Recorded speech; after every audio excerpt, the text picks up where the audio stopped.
You were murdered by your own son, then. What? I'm reading over the report here that Lynette filed, and it says, you were murdered by your own son, Babel, but the team accomplished the mission, so that's good. Wait. Where's my son? I would ask you if you want to read the report yourself, King. I assume we do not have the time for that. Are there pictures? No, I can ask Lynette to submit an illustrated version later if that would help you. No time. Where's my son? King. Is he okay? King, the Furies were successful in their mission to assassinate Babel.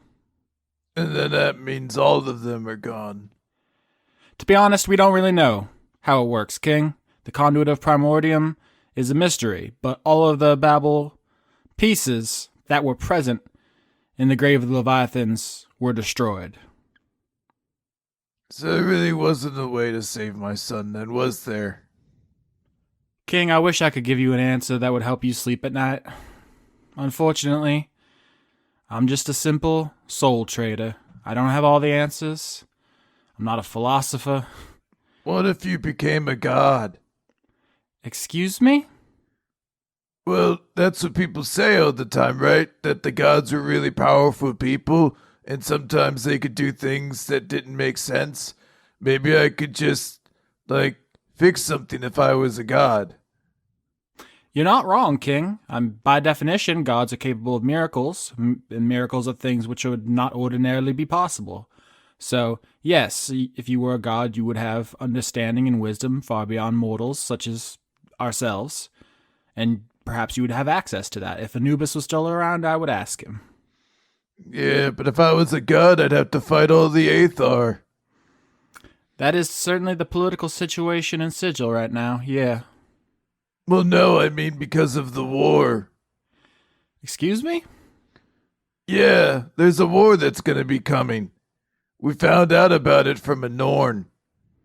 I'm not a very political person, King. I try to stop bad guys doing obvious bad guy stuff, and I leave the politics to the Aethar and the Believers. So if you wanna learn more about that, I'm sure Camilla and Abraham can pencil you in. If you want to know about the latest fluctuations in the market, now I'm your man. Wasn't it you who told me that people who have power, if they choose to not do nothing, then they let the bad guys win? I did say that. Yeah, I do think people have the responsibility to use power, if they have it, to help people. So which one would you choose? King, you have such a great way of looking at the world. There's two sides, and one must be right and one must be wrong. And that you just got to be smart enough to pick. Wouldn't that be great? Yeah, that'd be pretty nice. It would be nice, yeah. Unfortunately, just because people disagree doesn't mean one of them's wrong.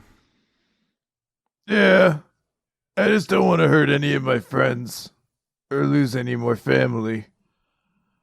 Unfortunately, King, there is no way to live a life without pain or loss. These things are inevitable. What you are afraid of is being wrong. It's easy to follow directions when you have somebody like me pointing to the targets, just asking you to bring your weapon down. But when there's all this confusion, all these choices, and the stakes are so high, what could be more terrifying than having love in your heart and choosing wrong? I reckon that's why so many people just give up on trying to do good. Just look out for themselves. It's a lot easier that way. But you care about other people, which means you gotta wrestle with that fear every day. And you gotta make your choices, and sometimes you gotta be wrong. Can I go home now? I want to hug my daughter.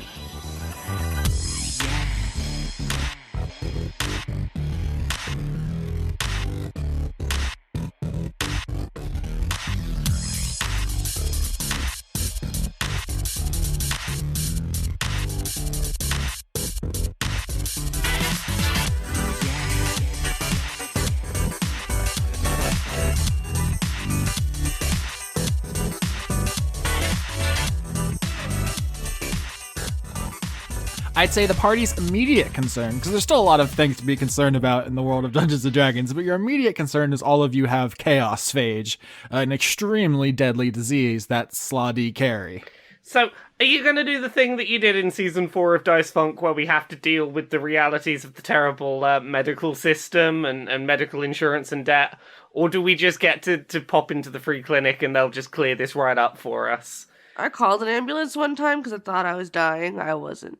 And they came up to my dorm room and they were like, we can't really do anything for you here now, but we can take you back to the hospital. I was like, how much do you think it'll cost? And they were like, I don't know, $2,000. And I was like, okay, I'll just die. So actually, on a more hopeful note, the medical services in Sigil are provided by one of the factions. We've met them already, the Bleak Cabal. They like us. Oh, our homie. Chastity? Yeah, Chastity was a Bleaker. The Bleak Cabal are existentialists. They believe that nothing really matters, so you might as well help people. Because, why not? It doesn't matter. Do it anyway. I kind of love these guys. You know, this is growing more on me as a way to play this season. I like the thought that nothing matters, so be nice. See, yeah, that doesn't work well with Blake, though, because he's all about nothing really matters, but at the same time, he's out for him. So, you know. Yeah, that's more of a Doomguard thing. Yeah. That's the other kind of nothing really matters. So yeah, let's start this episode in a Bleak Cabal clinic, essentially a low-cost clinic, a service they provide to the community. All three of you went in, Cordelia, Blake, and Nifyx, to get chaos phage removed, and you're waiting on your test results. You're sitting in the waiting room, so the first image of the episode is the camera on the three of you sitting side by side by side. What do you all talk about as you're waiting for your test results? King is not here. Not side by side by side. No. Cordelia is stretched out over a few chairs dramatically because I'm dying. Yeah, Lauren is sick, so whatever the Bleak Cabal uses to get rid of chaos phage has a side effect for you on T, where they are very snuffleupagus. Oh no, the mucus. So, do you reckon juice and cookies after this? Is this one of those deals? Keep the blood sugar up? I cannot swallow a cookie. What if we mush it up for you? Make it a paste. Cookie soup. Cookie soup! We'll crush it in with the juice. Make it a slurry for you. Oh no, that doesn't sound good. Oh god. Oh, I'm dying. This is good acting. Look, I'm told it's just like getting the clap. All right, you're in, you're out, you get a shot, it's done. So let's just all relax. This will be over soon. Yeah. Everybody loves drama, so I take it as compliments, and that you all think I am delightful. Even here, the magazines are 6 years old. How is that possible? This is such a modern facility. It can't even be 6 years old. Why are the magazines so old? Do you think they get them from an abandoned magazine warehouse or something? It's gotta be some kind of portal shit, right? These things just appeared here. Is a farm upstate you send your old magazines to? Can I make an insight check on the magazines in the waiting room? Before you do, can Nifyx offer up a theory? Sure. See, my theory here. This is a faction that just doesn't care. So why update the magazines? And highlights for gnomes? Who reads highlights for gnomes? I want to see this insight on magazines now. 20 on my insight check on the magazines.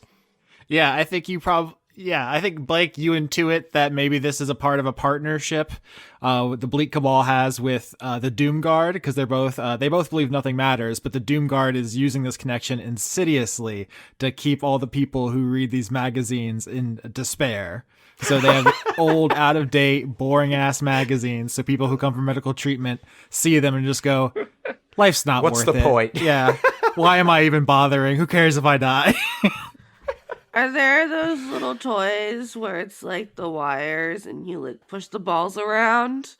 Oh, those are so 'Cause cool. Cordelia's gonna play with those with her tail. Nifyx is gonna turn to Blake and just say, after all the fuss you lot were making about how I hadn't killed anyone and was on this team, it doesn't seem like it's as big a deal as you were all making it out to be. Well, mostly we just, we tease you. It's some playful workplace ribbing. Yeah, no, I get it, but like, I don't know. The way you were all building it up, I thought it was going to be one of these, I've killed someone and now, oh no, the path to the dark side's been unlocked, I've corrupted my morality meter. Oh. I was expecting to feel different. You thought killing somebody would be hard. No, killing somebody's really easy. Like you really just have to find the soft spot, stick the knife in. It's really not that hard. Yeah, I don't know. Oh, and you know what? The more you do it, the better you get at it. Like, the easier it becomes. It's like any other skill. I feel like it's like when you have a birthday and you expect that you're gonna feel different because you're a different age, but nothing's different. It just sort of keeps going. Yep. That's that seems to be pretty much life. It just keeps going. Until you stop. Which is because somebody killed you. Yay, circle of life. That's one way. Some people live to a ripe old age. I don't spend a lot of time with those people. A ripe old age, but, we all die eventually. Yeah, see, so you're just performing a service. That's the way I've always looked at it. Yeah, are you saying you feel bad for not feeling bad? It feels like an objective on a tick list that I ticked off. It's happened now, and it's done, and... Oh, okay, so here's a really good opportunity for you to make a joke about a sort of pointless checklisty quest. Nifyx. Life is a Ubisoft game for Nifyx, and she's just trying to get all those markers off the map. Well, honestly, I think that's it for Nifyx. I think that she's maybe just wrestling with the thought of this seemed like it was going to be a huge milestone, and it's sort of just, nope, you did the thing, and life continues, and nothing has changed. It's a depressing realities. All these things feel like they're going to be a big deal, and they're going to change you or change your life, but... And they do, but it's never to the extent that you think it will. Yeah, the world doesn't stop. Even dying didn't stop my life going on. Yeah, I don't know. With that, actually, the door to the waiting room opens, and Cato walks in. He's wearing his dress robe, so he's a very fancy Grim Reaper dog today.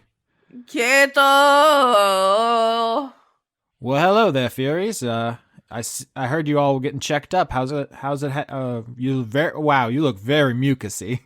I'm dying. I do not think you are, but will you miss me? Yeah, you more than anyone, Cordelia. I know you're lying, but thank you. Yeah, it's called pleasantries. It's called lying. Also, I looked it up, and that thing is called a roller coaster. That doctor's office toy. Oh, but it's like a roller coaster for wooden beads. I see. Yeah. Once you look at it, you're like, oh yeah, I see it now. I hope they're having a good time. Wooden beads. Me too, Cordelia. That hit me in the funny bone for some reason. Cato says, why I wanted to stop by. I couldn't wait, unfortunately, for you to find your way back to Purgatory to meet up with me because I am needed on a bit of a business trip. You see, the Metatron and I are going on a tour to some important business people. We have fancy dinners to attend and hands to shake, political contributions to make. He does big air quotes, not bribes to pay.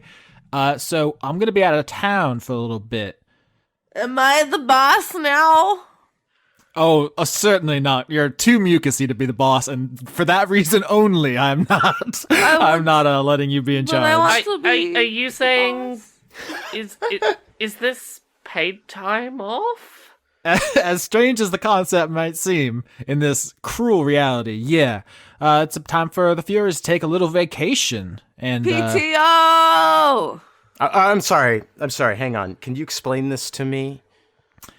yeah, the concept is foreign in many economies. What's going to happen is you're not going to have to work, but you will still be able to afford rent and food and medicine. Wow, what a concept. What a world. If only we lived in a world where this was the case for everyone all the What time. the world? Like I can still work though, right? Because it's not gonna like stop me from working. I'm gonna cover Blake's face with my hand. Shh. Yeah, I will not come back into town, scythe raised, to stop you from working if you so choose. But yeah, this is a time for you to take whatever you need. Self-care time if you need it. Okay, I'm sorry. Could you explain? Someone will have to explain it to you in my absence, Blake. I'm afraid we don't have enough time to introduce you to the concept of kindness. But the important thing is, you all have, I mean, I don't want to overblow it. I don't want to overstate it, but kind of saved the world 3 times recently. I mean, We do our best. you kept the soul economy from collapsing, you prevented a demonic war, and then you stopped a great chaotic race from coming back and wreaking havoc on the world. So I think you've all earned some vacation. Hooray! I love to be sick on vacation. Hooray, time to work out what life is now without the killing, huh? Woo. Cato like pats you on the shoulder. There's a y'all right, Nifyx? Just working what to do with my time off. That's gonna be a fun question. It's gonna be fun. Well, this is the last chance if any of you need to ask me anything or have any questions for me for the next couple of days. So we don't have to come into work at all. You know what, Blake? If you have any questions, I'd say probably just stick with Cordelia. She's your roommate. She'll show you the ropes. I feel like there are things that would be smart to ask you, but the mucus is restricting my brain juice from working. Yeah. How about this, Austin? You tell us if there are any narrative things that we should ask about at this point. Yeah. That's always the tragedy of Dice Funk, because there's always the question you forget to ask, and then the Discord just puts you on fucking blast. They really do. Okay, how is King? What's up with that? Do we know what's going on? Oh, yeah, my diamond. We should probably ask about that because I'm assuming in character we do not have that knowledge yet. Yeah. Cato says, well, Blake, the diamond worked perfectly. King is back, and he's going to be taking some personal time with his family, him and Lime. I don't expect you will be seeing much of him for the foreseeable future. I mean, that's fair. He's got a kid. This is not a great line of work for being there for a kid. Yeah, that is a really, really bad decision, as far as I can tell. Like, just the worst. I mean, children. I mean, he saved the world so that there was a world in which his kid could be in, but, like, he did do that from right up front in the middle of the fray. Well, hopefully this vacation arc will give him the time he needs to get his affairs in order and decide if he wants to continue in the Furies or not.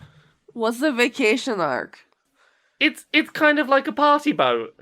You get on the vacation arc, and it takes you around the ocean for a bit so you can relax. Of every kind of drug.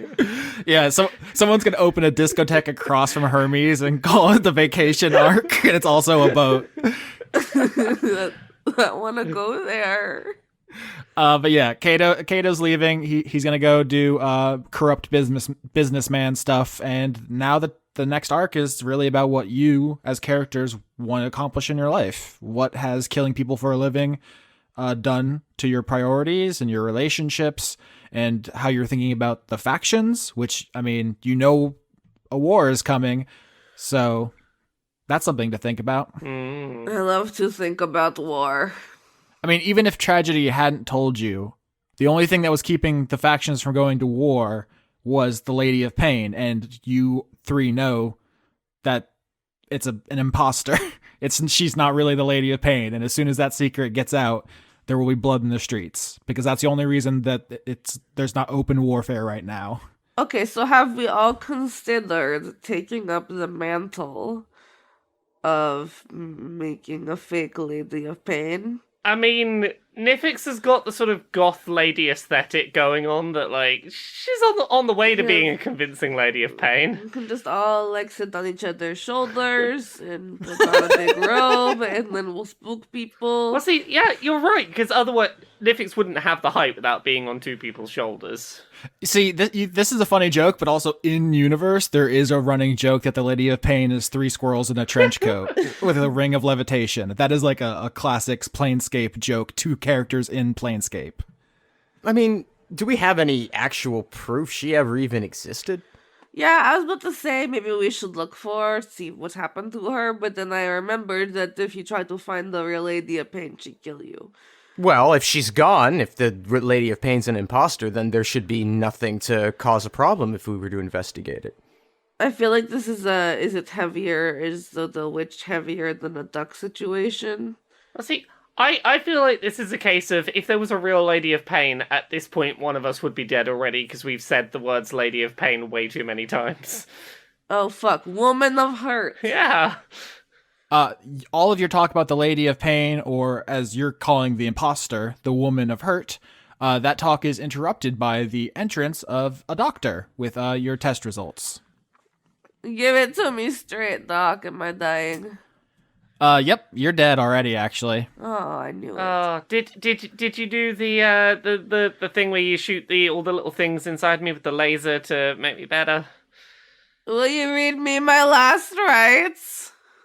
The doctor says, well, we're all already right now in the afterlife, so makes you think, huh? No, it doesn't. Fair enough, he says. Yeah, the human's fine. The snake had a allergic reaction? Yeah, the snake had an allergic reaction to the cure. You're gonna be sniffly for a little bit, but then you'll be fine. Gnome. Me? Sorry it took so long, but yeah, Gnome, you had some really interesting results in your chart here. Interesting in what way? Well, normally you get chaos phage in the skin, in the muscle tissue from where the stab wound is. You appear to have eaten like an entire slod. Oh yeah. Yeah. I may have eaten an entire slot. Yeah, that's not great. So you're gonna need some booster shots, and also it looks like you took a psychopomp psychoactive narcotic. We all make choices, sir. Bone juice. I deny all knowledge of that. I must have had my drink spiked. Oh, okay. Yeah, it would be illegal for you to be drinking bone juice, so I don't want you to admit to that here. Yeah, no, I have a right to avoid self-incrimination, and I must have had my drink spiked. Okay, well, so I'm not sure exactly how this is going to work, because gnomes drinking intoxicants made for psychopomps is a very rare medical situation, and then you put the chaos phage on top of that. It's frankly unprecedented in medical history, to my knowledge. Do you agree with my theory, which is having the bone juice made me live better through the eating a slard? Yeah, you know what? I think that may have contributed to you not having your skin fall off, which is normally what happens with the chaos phage this advanced. So it's a good thing that my drink was definitely spiked, not that I chose to drink. It was a good thing. I'm not allowed to give this medical advice, so I'm not. But I'm going to say, hypothetically, some questionable advice I could give is keep drinking bone juice. Does that apply to all of us? Oh God, we're gonna spend this entire arc ripped. I mean, if a doctor has definitely not given that advice. And he wouldn't, because it'd be unethical, because bone juice is illegal and dangerous for non-psychopomps. If a doctor were to not give that advice, I would not listen to it. Yeah, you would need to disregard that because of the strange cocktail of stuff in your system that it might actually help, but I couldn't say that. Of course. Okay, so it's time to leave the doctor's office. Everyone is cured of chaos phage. Yay! And it's downtime episode, shenanigans time, which means level 12 is actually a very simple level, as we'll find out. Cordelia. God damn it. Yeah, you're first, buddy. Why don't you get it over with? Get the mucus out. It's like, you motherfucker gonna make me go first when I'm sick. You little fucking bitch. Okay. That's okay. That went from playful to hostile in a way I'm not comfortable with. You laugh. It hurt. All right, tell me about your level up so we can get you home. I got a new Eldritch Invocation, which is a fun thing I can do because my girlfriend gives me magic. And I took Eyes of the Runekeeper because that means I can read any writing, which I feel like will be helpful because Austin keeps fucking talking Latin bullshit. So last episode, you couldn't remember if Cordelia was literate, so you've decided to know every language. Exactly. Well, that's a pure upgrade in my opinion. And then I have the Leviathan bone. And I have decided that what I'm going to turn that into is Cordelia Gigantamax time. So say I'm a person listening 5 years after this podcast came out and I don't remember Pokemon Sword and Shield. What does Gigantamax Cordelia mean? Thank you, Austin. I was just getting to that. So in the new Pokemon that everybody knows and loves, your Pokemons can get real big and they do special big moves. And that's a feature that will definitely stick around for future Pokemon games and won't be a one-game gimmick. Just like Mega Pokemon and Z moves here forever. Yeah. Anyways, so I sharpened the Leviathan bone to a point, and I stabbed myself in my stab scar with it, and then I get really big. Yeah, so Cordelia was inspired by the Serpents of Chaos at the Grave of Leviathans and decided that you also want to be a giant snake of chaotic evil. Yeah. Sick. It's a good time. Cool. Also, because level 12, you get ability score increase, so you're better at stats. Yeah, I put those in wisdom and intelligence and bumped those up. Cool. What do you do on your downtime? I'm gonna go talk to Anastasia because Lloyd told me she was mad at me. And where would you like to talk to her? So we're gonna have like coffee at the Sensate's in-house cafe. It's like how you go to Barnes and Noble and there's like a Starbucks there. Yeah, we established that the Society of Sensation has their headquarters in like a tea house, but instead of like books, they have like literally stored memories there. You can just go in and check out some memories. Yeah. So yeah, we're gonna get some hot drinks. Please don't make me edit it in the Wendy's hot drink song. Hot drinks! Yes. Do you guys know about the hot drink song? I don't know what that is. Oh, God. Okay. I barely know what a Wendy's is. Wait, you don't have Wendy's in the UK? No! I know that their mascot is a red-haired lady, and I'm pretty sure they sell burgers. I mean, I was extremely jealous of the NHS, but if I had to trade Wendy's for it, I don't know. That's pretty difficult. Dude, Wendy's isn't even that good. Okay. Their fries are really soggy. That's what I love about their fries, though, is that like they have that thick cut, and some of them are crispy and some of them are soggy. Oh. I need that crunch. It's like, what if McDonald's was good? Now, McDonald's French fries are 100% the best French fries on Earth. I'm sorry. There's just no They're debating very that. good. We don't have like any of your brands. I know of your brands as tales whispered upon the wind. Taco Bell, the fuck is that? It's so cheap and so tasty. McDonald's is so good that they managed to get rid of beef tallow, and they still have the best French fries in the planet. I forgot how we got here. Who said Wendy's? You did! You! What'd I say? Because I said hot drinks. Oh, the hot drinks song. Yeah, it's a training video that went viral. It's people singing hot drinks always get you going. I'll just edit it in. I'm gonna cut me singing out. It'll just be the show.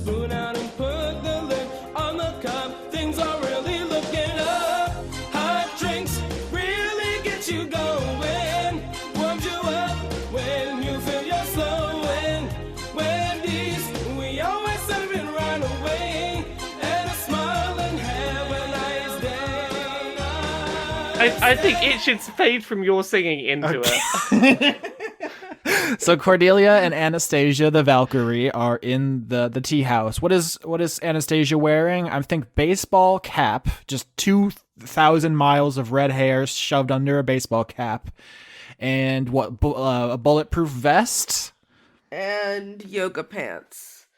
And Crocs. Oh, next level shit. Hell yeah, dude.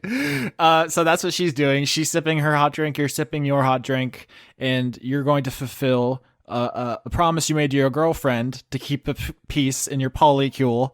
What? Hang on. I just gotta go back to something for a second here. She's wearing Crocs? Because they're comfortable. You have no... Not feet. Cordelia, Anastasia. No, not me, you Anastasia. ding dong. It's like, what?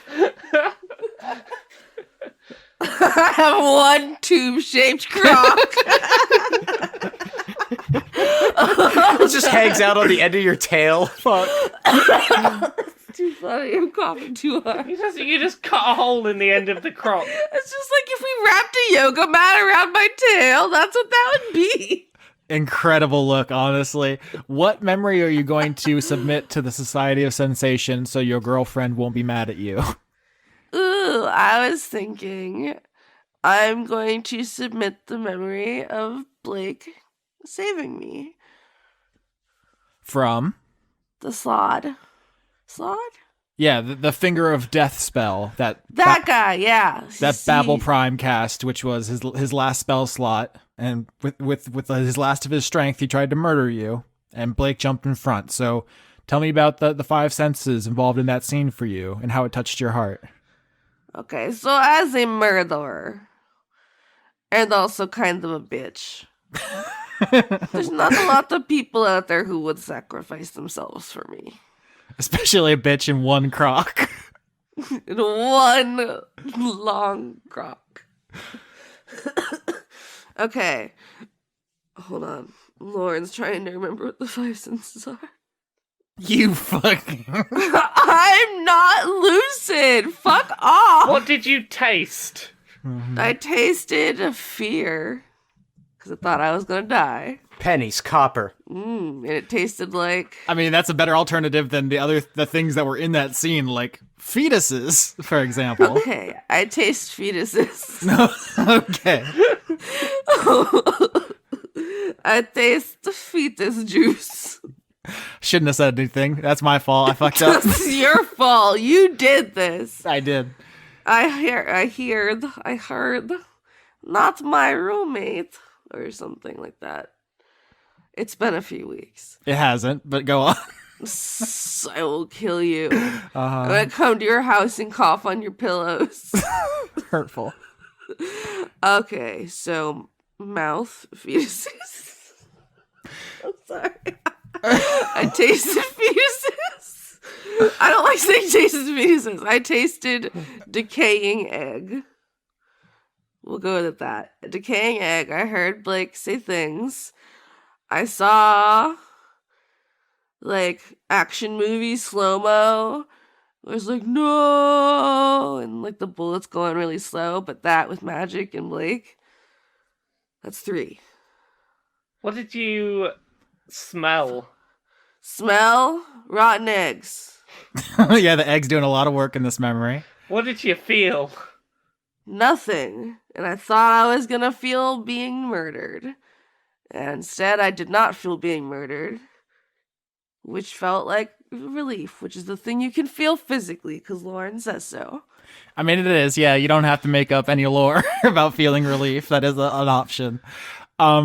This is actually, we talked about a lot about the egg, and a lot of people in the audience are wondering what happened to it, and nobody asked. So I guess I'll just establish for people who enjoy lore that it was turned back over to the Harmonium, which is the cop faction who had it originally. So it doesn't matter. I have no one has any reason to believe it's going to come up again, but in case you're curious.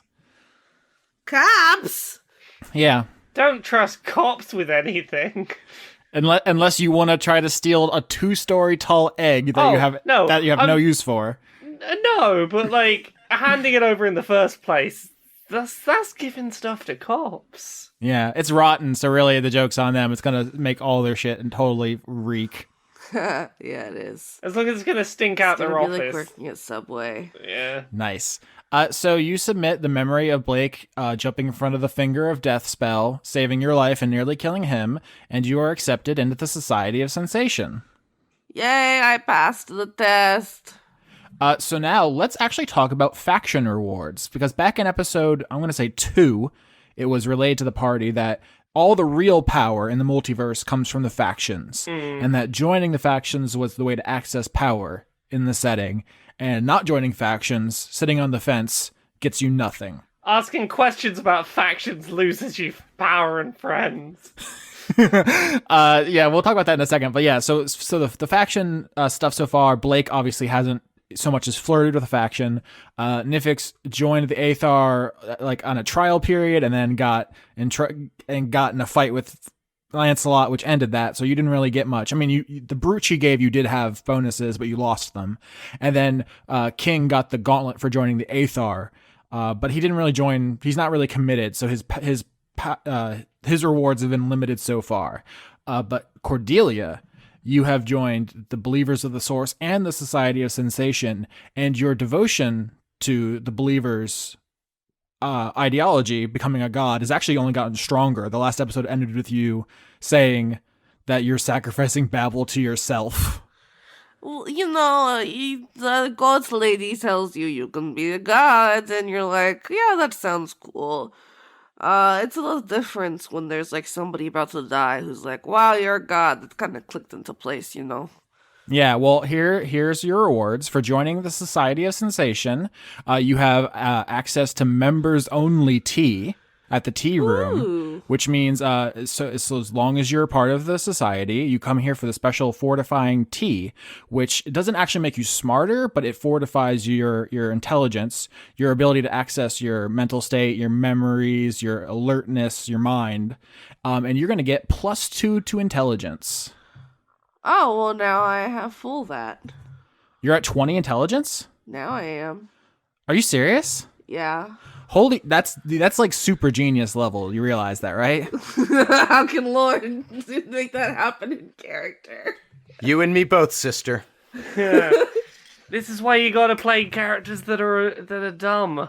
I will counter. Me, Lauren, is very smart, but I'm also very dumb, so you can be both. Oh, absolutely. It's very possible. So the tea doesn't make you smarter; it just makes you more able to be clear-headed and access the information you have. What's that stupid movie? Is it Limitless or whatever? Limitless, yeah. I wasn't inspired by that, but that's the idea. If you leave the society, you will lose access to the special tea, and your mind will become cloudy the way it was before.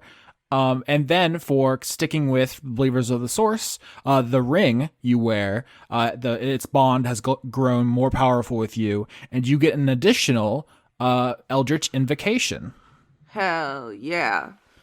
So the more committed you are to the organization and the longer you're a member, the more powerful benefits you get. I'm here for all this shit. So that's the last thing about your character sheet, and now it's time for the talk with Anastasia, who is a cool Valkyrie lady who says, "Thank you for doing this." Well, for doing the sensate thing or the meeting for the tea. Well, I mean, all of it. You did join my faction, which is pretty cool. And I mean, keeping your word with your girlfriend shouldn't need incentives, but doing that also is helpful. Yeah, I mean, I never was going to not do it. It's just sometimes I have poor follow through, which I know is not an excuse, and so I try to make effort to work on that. Yeah, when I heard you were a serial killer, I have to admit there was a certain romanticism about it. Like in popular culture, serial killers are like cool and sophisticated. And finding out you were just kind of a messy bitch in a good way, well, in a complicated way. You're just kind of a normal person. Yeah, I mean, I do the killing, but I mean, at the end of the day, aren't all serial killers just normal people? Yeah, and I when you say it like that, it's like kind of obvious, but I guess maybe caught up in the stories. yeah, it happens. Especially with our current true crime fascination here in Sigil. People tend to lionize serial killers, and I am a serial killer, but Not a lion. I mean, I have a lot of time coming up. Having some paid time off, and I think I will use this paid time off to, further myself in the faction shit. So you're really committed to the believers? No offense, but you kind of seem fickle and prone to capricious decisions. That is true. That is me, but. I don't know. It's very, the last job I did, this whole Babel thing, really kind of put a new perspective on it. And I'm here for that. Well, I should warn you. I mean, Camilla is a very good leader. She's very dedicated, very smart, very fair, but she doesn't take shenanigans particularly well. I don't know how much you know about Celestials, like myself and like Cardinals. Our culture is uncompromising. I don't know what they teach you on the Prime material, but for example, we're taught to look up to, certain moral paragons, and there's certain lessons that are drilled into us about how to handle situations. Have you ever heard the story of the Nazarene and Legion? I sure have not. Please explain. The Nazarene is the most moral person who's ever existed. I mean, the Metatron was second. He sat at the left hand of the good gods, and Nazarene was on the right hand. Okay. So the story is that one day the Nazarene was going for a walk, and he came across a person who was possessed by a legion of demons. That's a lot of demons. It is a lot of demons, and the story goes that the Nazarene didn't try to explain why the demons were bad, that didn't try to compromise with them, didn't try to convince them of anything, didn't use logic and facts and reason to diplomacy the situation better. The Nazarene cast the demons out into a group of 2,000 pigs. Oh, I want to see 2,000 pigs. There's so many pigs. It's a lot of pigs, and pigs are one of the smartest and most emotionally complex animals. They're very cute. And so the Nazarene cast the demons into them and sent the pigs careening off a cliff to the jagged rocks below. I don't like that. Well, yeah, it's a kind of a distasteful story, but that's something all of us are taught, which is if something's bad, destroy it. That's what the most moral person who's ever existed would do. And that's something we all learn. So if you were thinking about doing some serial killer japes and joke-em-ups with Camilla, I would advise against it. Oh, no, I was actually being 100% serious about wanting to learn more. Sometimes it's hard to do things outside of work when there's a lot of work to be done. Especially when your work is on a team of people who are killers and half of them don't know what they're doing. And by half, I mean King. He's fine now, so I can say that. But no, I'd like to talk with Camila.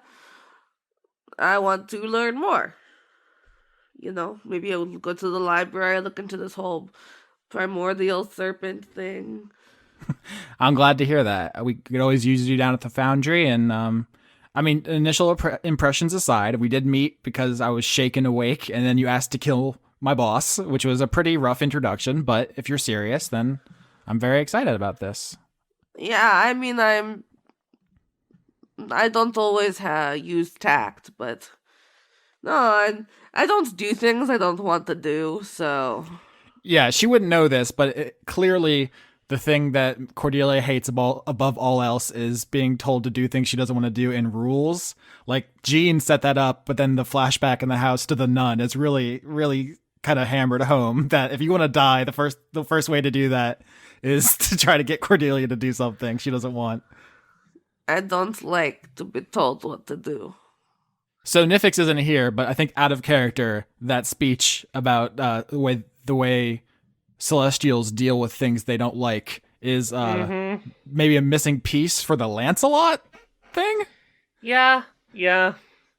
Because he's a Celestial as well. Yeah.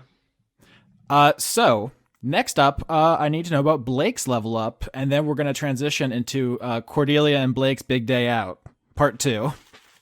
All right, so for Blake's level up, Blake just gets ability score bonuses this level. Yeah, level 12 really phoning it in. Yeah, but so I took a point in Constitution and a point in Wisdom, sort of reflective of him getting hit a lot and getting smarter about it. Yep. So that's where we're at, but both of those actually give me an extra bonus, so that's good because that takes me up to whatever those numbers are. Yep, nice and easy. Blake, next assassination for Cicero's takeover of Failsafe Insurance. Yeah, I told you ahead of time what it's going to be. Do you want to set it up? So the assassination is going to take place at another church, weirdly enough. Mm-hmm.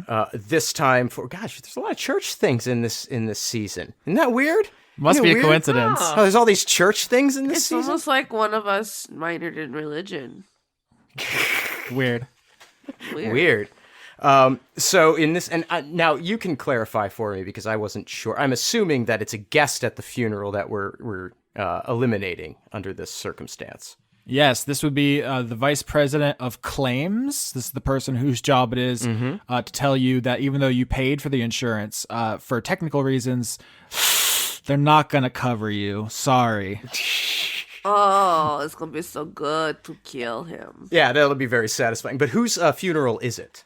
Oh, it's the funeral of the vice president of marketing, whose wedding you attended recently. Oh, how convenient. So he is basically stone in a coffin. Yeah, I think they scraped up whatever they could find, or could just be like an empty casket symbolic thing that happens if someone gets reduced to mist. Oh, that's right. He was reduced to mist. Like a framed picture, like a stuffed animal. Yeah, it just struck me that actually Cordelia has his hand, and you're showing up to the funeral, and they're like, well, if only we had something to bury, and you're just like, don't mind me, my hand. You see my cool hand? I don't know where it came from. But your target, and you wouldn't believe me if I described it, so I do have a picture of this. Yeah. Give me that silly shit. I'm sorry. What's up with his dick? What's up with his dick? What is the book cover? He has a book for a loincloth. That is an interesting look. I think this person is actually dressed for a funeral, so they're not naked like this creature is. So they have a black belt, and the book is black for the loincloth. Okay, so this is a Yugoloth, one of the neutral evil creatures who run Failsafe. No one's mentioned their defining characteristic. Everyone's talking about the dick, but what's the defining characteristic? They're so jacked. He is pretty jacked. What are they doing being so jacked? Would you say they're all jacked? Oh, like half jacked. And little little wing ears.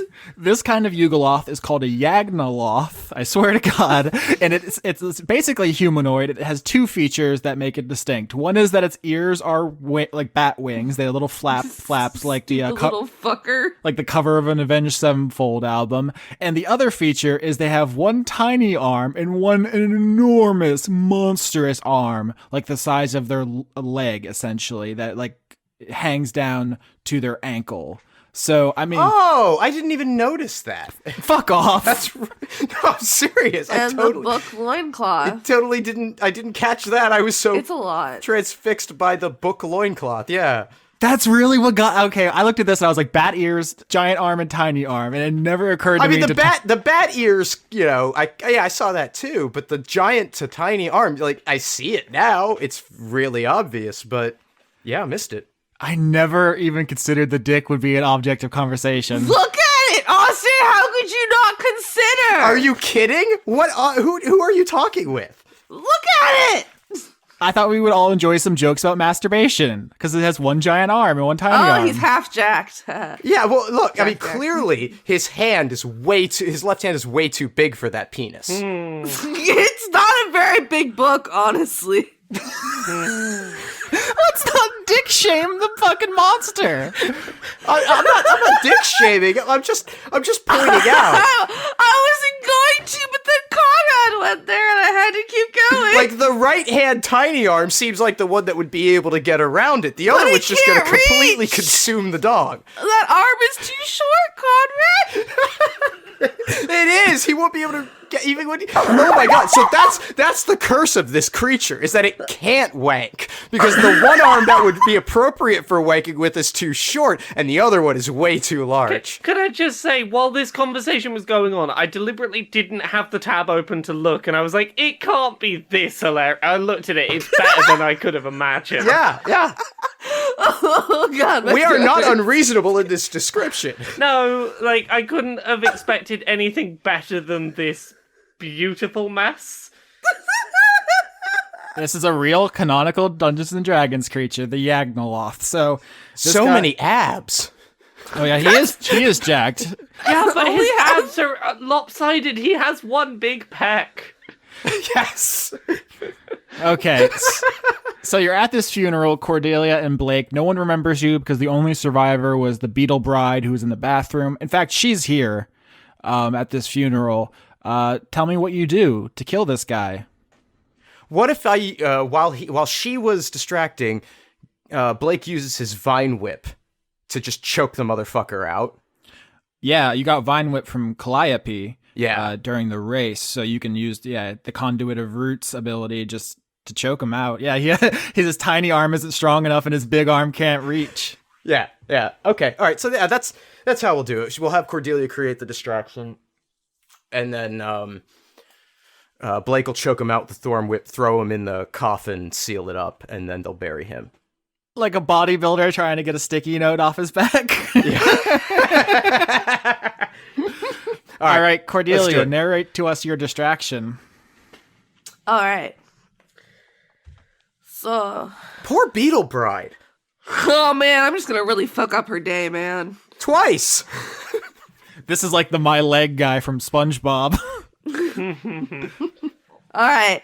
So I'm gonna dramatically fling open the doors. Mm-hmm. How could you not invite me?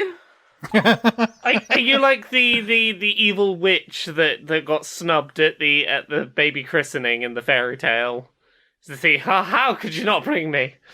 No, it's more like I'm gonna pretend to have been his mistress. Oh. You know that he was in love with me, Jessica. Just taking a shot in the dark that the beetle wife is named Jessica. Roll for Jessica. How do I roll? Can I roll intelligence? Just roll a d20. 20 is a Jessica. Everything else is not Jessica. Okay. I got a 13. That's not Jessica. Everyone in the church is like, Jessica? Who's Jessica? He didn't even love you enough to tell me your real name. Gasp. I'm gonna start knocking over chairs and like flowers and shit. Yeah, I think security starts moving because obviously this guy was assassinated. So there are people here. They have wands of magic missiles. So if you become dangerous, they will open fire. Ah! How could you be so heartless? Kanye West's Heartless starts playing. So while she's sobbing and wailing, Blake's just looking for the target and trying to sneak up. Yep, he has one tiny arm and one giant arm. You can't miss him. Can't miss him, but he can miss me because I'm going to cast invisibility while this is going on. Ah! I'm so sad. You will ruin the day. And I'm gonna Gigantamax. Let's specify the parameters of this ability you have now, which is the spell Enlarge Reduce has been used a couple of times. It's kind of a Nifyx special. Enlarge doubles your size. Let's say the Leviathan bone quadruples your size. Nice. And I'm Snake, so I can just coil myself and not break through roof. You don't want to break through the roof? That would be very distracting. I do want to. Is it a cathedral? Are we in a church? Of course we are. Yeah, give me that blast for me. Cordelia is what, like 5 foot something? Yes. So she'd be 20 foot something. I don't know. Is that, I mean, it'd have to be a pretty small church. I can just punch the ceiling. You're going to mess up the frescoes. Yeah. I'm gonna shoot him like that old lady. Fuck your crown molding! Like the old lady who tried to fix the Jesus painting. Yeah. Yeah. I was thinking that the creation of man with God and Adam reaching for each other on the ceiling, but it's Cordelia getting in the middle between them. No, I'm going to turn them both into snakes. Oh, gosh. Okay, Cordelia turns giant and starts doing a big blasphemy. Blake, what do you do? Okay, well, this is my moment. So, being that I'm invisible, I'm going to cantrip my Thorn Whip out and just throw it over the back of the what kind of thoth is he? What kind of Leth? What kind of a Leth is he? He's a Leth of some kind. Was he a Leth or a Loth? He's a Yagnaloth. Yagnaloth. So pull the whip out, like you know that garrote type bit where you see in the movies where he just sort of reaches into his sleeve and pulls it out. Well, he just pulls out Thorn Whip out of there, throws it over the Loth's. I'm not gonna ruin it. Don't worry, you'll never have to think about it again after this episode. Yeah. Try and get it. Make sure I get it around the ears because that's gonna be a real challenge. That fucker, and just start choking a bitch. Yeah, I'm familiar with Agent 47 and his oeuvre. And I'm gonna wink inconspicuously and then go, ah, Bartholomew. Yeah, so in the background of the scene, Blake is like he's like getting bucked off of this Yugoloth. Bull. Yeah, the mechanical bull, which we've referenced multiple times this season for some reason. Should I make like a strength check, even though I shouldn't recommend that because it's not a thing that I'm good at? Yeah, I think rules purists would demand it. I do think it's a disadvantage for him because, like as we said, his small arm is weak and his big arm doesn't reach right. So disadvantage for me. Oh, disadvantage for you? Correct. Oh, okay. I got a 9, so 15. Yikes. All right, so he's gonna throw me off. Yeah, so what do you do to save this? Because if he gets attention, you're gonna get magic missile to death in this church. Can I punch part of the ceiling and have it fall on him? Yeah, so once he flings you off, he's gonna probably go try to yell for help. So Cordelia, do you want to bring the ceiling down on some people? Yeah. All right, strength. 11.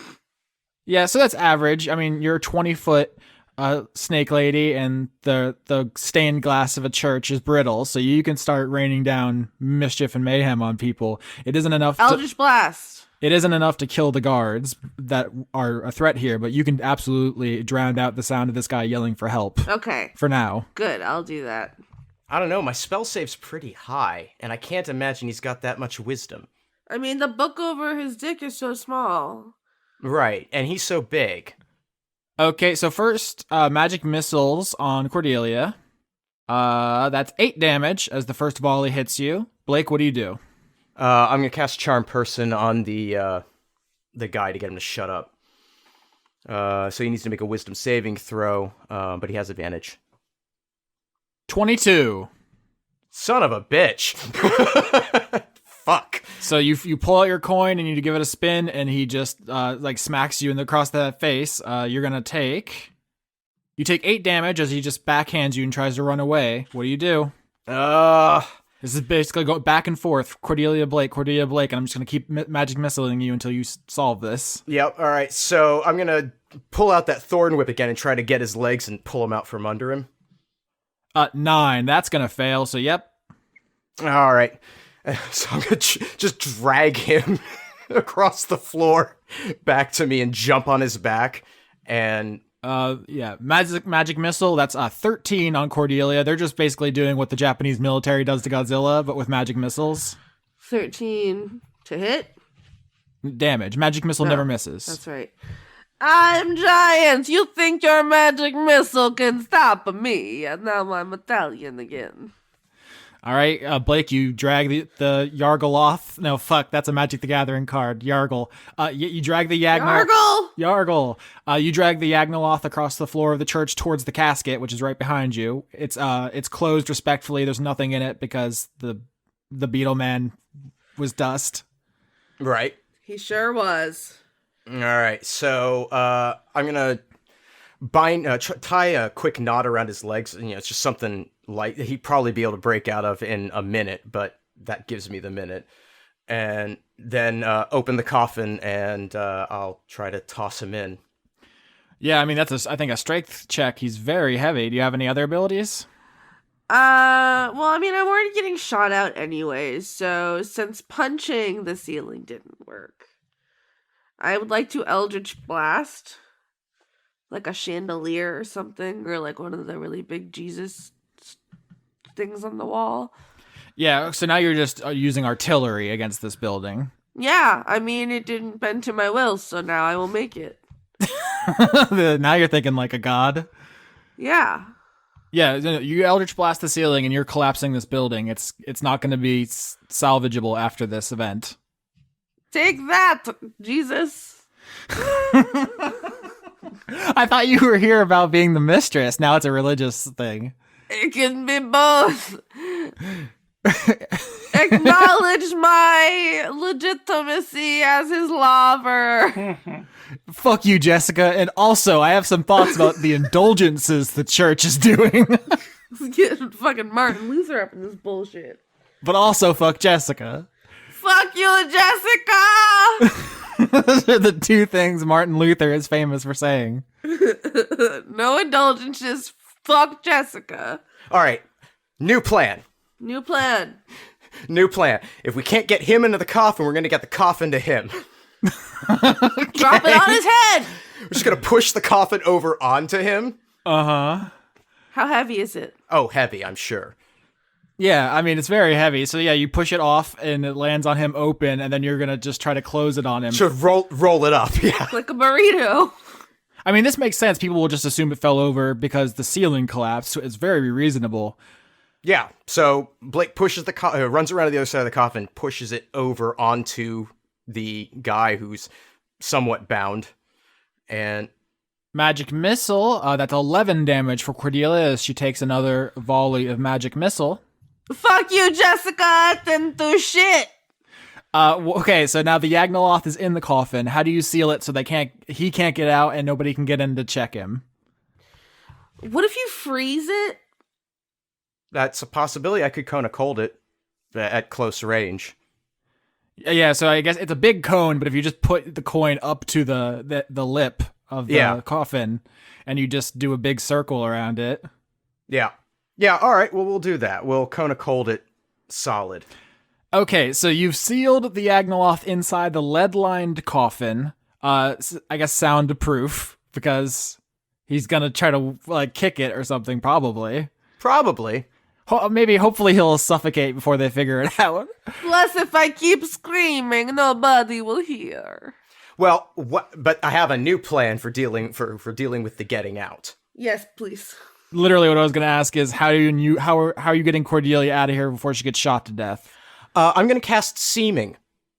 And anybody in this room who doesn't pass a, what's the test for that? Charisma, I think?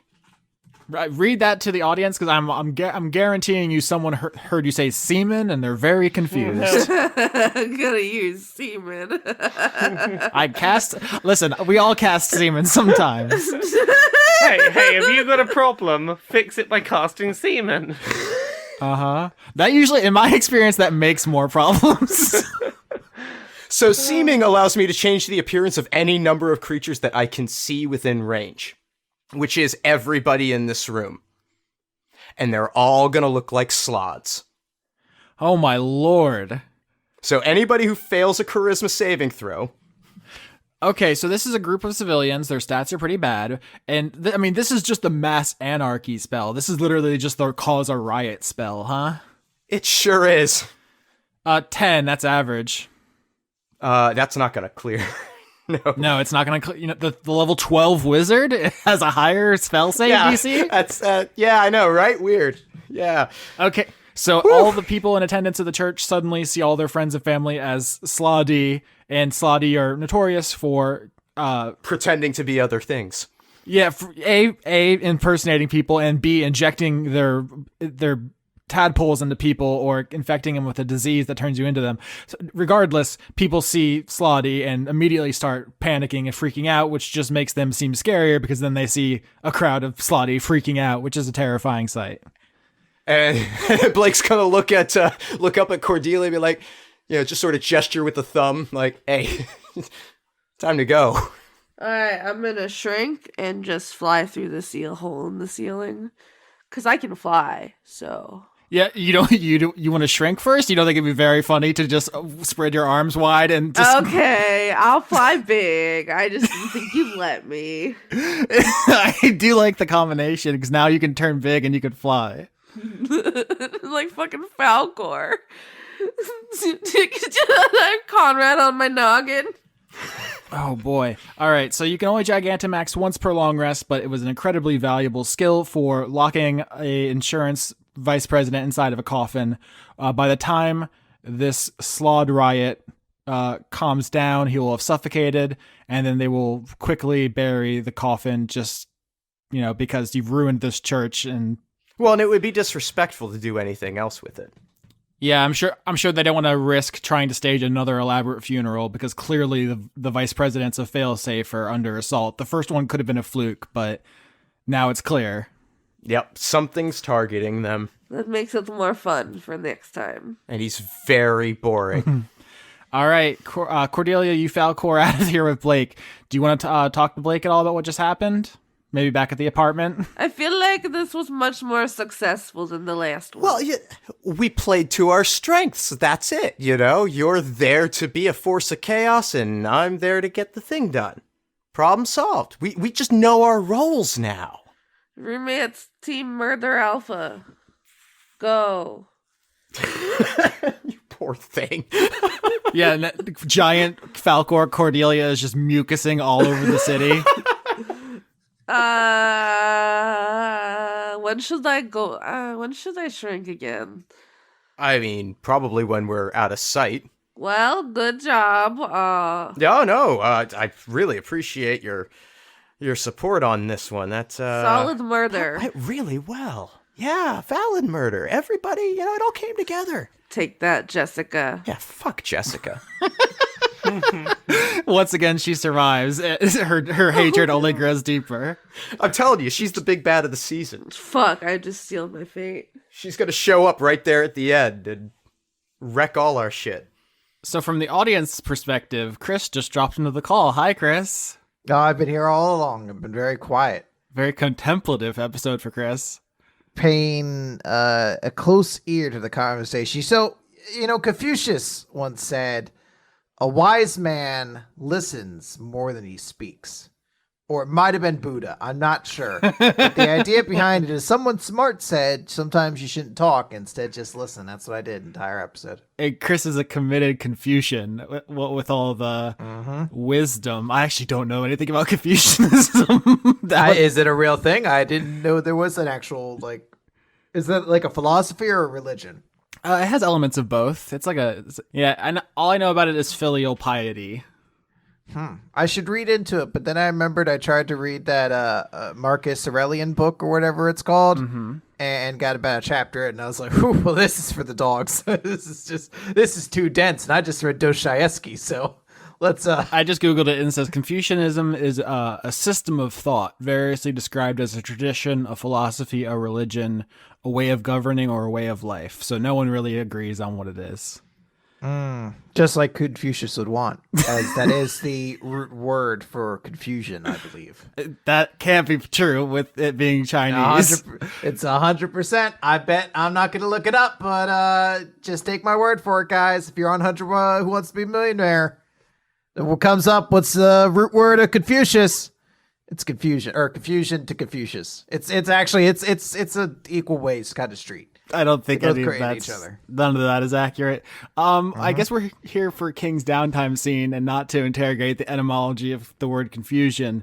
I disagree. I think we've stumbled upon something more interesting. King's dead, everybody. He's not coming back, so. Please don't give them heart attacks. They can't handle it. They're not emotionally equipped for that joke. Toughen up. You know what? I just got out of the hospital with my father, and I told him the same thing. I was like, "Hey, Dad, I know you're on your last legs. I know that stroke nearly did you in, but why don't you toughen up and we can get out of here?" Oh my IHOP closes soon. Not only is that extremely dark, but I've just noticed that from the audience's perspective, Laura, Lauren, and Conrad got really quiet. Now they are the Confucius. Well, they heard my wisdom, and they were like, "That's interesting. I think I'll try that." And that's why they're very quiet right now. We're all very respectful to each other on this podcast. That's why they call us the Thinking Man's Adventure Zone. Yeah, somebody was like, "What's the podcast to listen to if I want to think a lot?" And I was like, "Well, this season is considered by many to be the vor season, but also this is the season that really makes you think." So I think we're kind of doing our job here. All right, King is level 12. Tell me what you think about that. He's the strongest now. That's something you get as level 12. It's just an well, ability. I mean, I literally, my strength, it's just an ability score level up, so fucking nothing happens during it. Everyone knows that. All that changes is King's strength is now maxed out. So he's as physically strong as he could be without the use of magical items or other such nonsense. Yeah, we got a lot of maxes on this episode. Cordelia and Blake are both max intelligence. King is max strength. I think Nifyx might be max charisma or very close. We're a strong party. I don't think I've written level 12 on a character sheet since 4E, and that doesn't count because everything went to 30.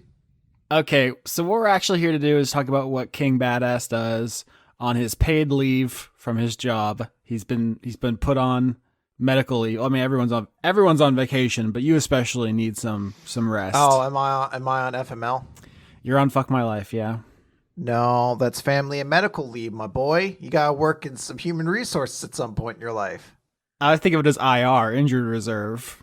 That's a cool way of saying it. We're in the annoying bureaucracy of the world, in which case you need to cross-check with your supervisor and make sure you're putting that time in as FML and not just paid off leave. See, I never mentally progressed past high school football, so that's where I've been trapped. What is King up to? If someone says Pizza Hut, like I want to get some Pizza Hut, do you stop and you get ready to take a stance because you heard Hut? And then you're like, wait a minute. No. Okay.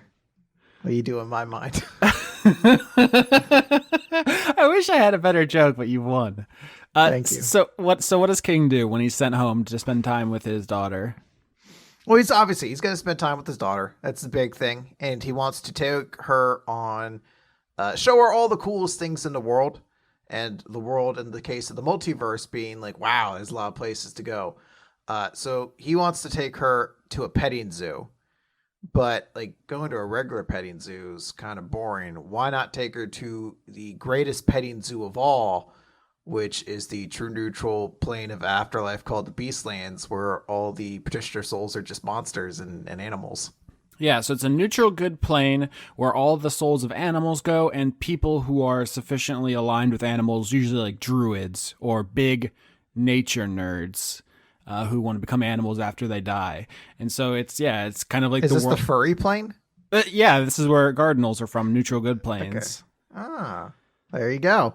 Yeah, so yeah, the angels here are Cardinals, which are humanoid animals, and then the petitioners are just regular animals. So it's animals all the way down. It's the world's biggest petting zoo, although there are like, tigers and bears and snakes, oh my. Yeah, well, that's why King is there, to beat up any animals that might be too dangerous. But that's probably not going to happen. Because Lime will gun down any animal with limes that threatens her. That, and I don't have roll 20 open, so I have no ability to roll on things. Just got to take my word. Like, I rolled a 30. I do have it open in case we need it, but... Nope, not going to bother opening it. You just got to trust my word, Austin. Okay, what kind of animals do you want to take Lime to see? I think Lime wants to see... what kind of animals are kids into? Well, so I had this thought the other day. You know how, like, there's been, like, a rush of news stories about kids who are really enamored with the trash man, What? the garbage man. So like there's a lot of stories about kids who get really excited when the garbage truck pulls up because they're really, really excited, and people are like, I don't understand why. And I'm like, I think it's because when you're a kid, you're excited for like big machines, and as a kid, that's the most regular big machine you're gonna see. I know kids who really like trains and like want to go see trains. I've never heard garbage trucks though. You need to watch more Now This videos on Twitter when they show up in your feed. I highly doubt that, but go on. So kids like kind of big tough animals or big tough like trucks like that because they do big things. What would be the animal equivalent of a garbage truck? I think giraffe. Now we're gonna try this game again. Austin, what do you think would be the animal equivalent of a garbage truck? And think of something cooler this time. Hippopotamus. There you go. That'll work. Let's go see a hippopotamus. Okay. A hippopotamus. It's a long lost relative of Leomira Melbeck from last season. I know. You can't say that. People will be like, oh, we knew it. It's the All-Star season. All the characters are going to come back in the final episode like Endgame. All the portals will open up. Okay. So King takes Lime to the Beastlands, and they go and look at the hippopotami. Lime immediately breaks into a run and tries to get as close as possible. Daddy's gonna get the pig and the guy. Yeah, they're really big, aren't they? I'm gonna touch him. Remember, suave. Why soft? Because you got to pet them very softly. Oh.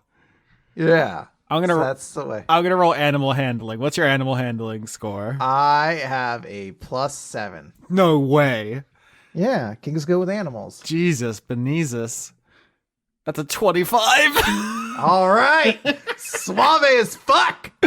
Oh my god, King's gonna return from vacation with an army of hippos. That's my goal. Okay, so Lime and King just walk up to these wild hippopotami, and against all safety instructions you probably were told, you've roundly ignored all of them, and Lime is just petting the hell out of them. Daddy is so soft and so big. I know. What do you think its name is? What? What do you think its name is? Lasers. Lasers the Hippo. That's awesome. The only thing that runs in this family is a killer instinct and really bad naming sense. I'll call you Duke Laserton. The hippo opens its jaws as if to accept a watermelon, the thing that people usually bring it. I will toss a watermelon into its mouth, and then I will gently place Lime atop the hippo. Okay, I mean, you got a 25. This hippo is basically your best friend now. Yeah, I'm going to, yeah. So you're going to ride this hippo around the Beastlands with Lime, it's basically going on a safari on hippo back. Yeah, exactly. What do you want to talk to Lime about? Because you've just been through quite a traumatic experience, and I don't know how your outlook has changed, what kind of things are going on in King's brain, but maybe now's the time. How do you bring up to a child about the impending super war that will determine reality? Yeah. So did you have fun with McNuggets while King was away? While I was away? While Daddy was away? McNuggets is fun. I love McNuggets. Was his dancing any good? He spins so much, and he got sick, and he throwed up all over the counter. Oh no! It's okay. He cleaned it up. Did he? Did you help? A little bit. You gotta remember to make sure to help when people are doing nice things for you. I don't have labor beams, though. Yeah, but you can use your big strong arms to clean up, just like Daddy does at our house. My arms aren't big as yours yet. They're going to, though. Just you wait. She makes a lime appear like in her sleeve to give her like big biceps. Whoa, you're so strong. Let's see. Does it actually trick King? Perception check. What's your perception? Roll a bluff. My perception is a +7, so I guess I know. Christ almighty. Yeah, it's a 23. Yeah, I gotta know. It's my kid. Yeah, they play a strong arm game. It's the strong arm game. Yeah. King is like, I'm glad you had fun. Is there anything else you want to go do? Ice cream. You want to get ice cream? Ice cream. Do you want to buy ice cream or make ice cream? Ice cream. You want to do both? Ice cream. Let's do both. Ice Let's buy ice cream and then eat it while we make ice cream. Ice cream. Ice cream, ice cream. We scream for ice cream. You want to come along, Duke Laserton? Yes, the hippo really wants ice cream. All right, let's all go. And King's gonna put them both on his back. No. I'm the strongest as humanly can be, so I'm doing it. You can't stop me, Austin. All right, strength check. Okay. That's 18. You can't pick an entire hippopotamus up. That's not what my role should be. Thank you very much. 5 is the highest. Oh no, you have advantage. Yeah. 13. No, so 18. That's enough. That's enough to like pick his front section up and like drag him along with you. Live, you gotta give Daddy some encouragement. So you're wearing the Athar's gauntlet, the glove that Abraham gave you. How is King feeling about the Athar and their mission? Because as we established in the other downtime scenes that you were in Confucian silence for, dedication to the ideology of the factions increases the power of the rewards you get. King likes Lancelot and Abraham a lot. So if you were to, and Callie, so if you were to consider the Athar to be the sum of its members, then he's 100% on board with them. If you were to say it's the ideals, then he's not as strongly aligned. Yeah.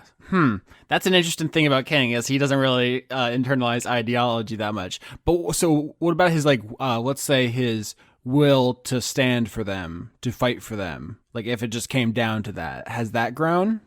Oh yeah, he's ride or die.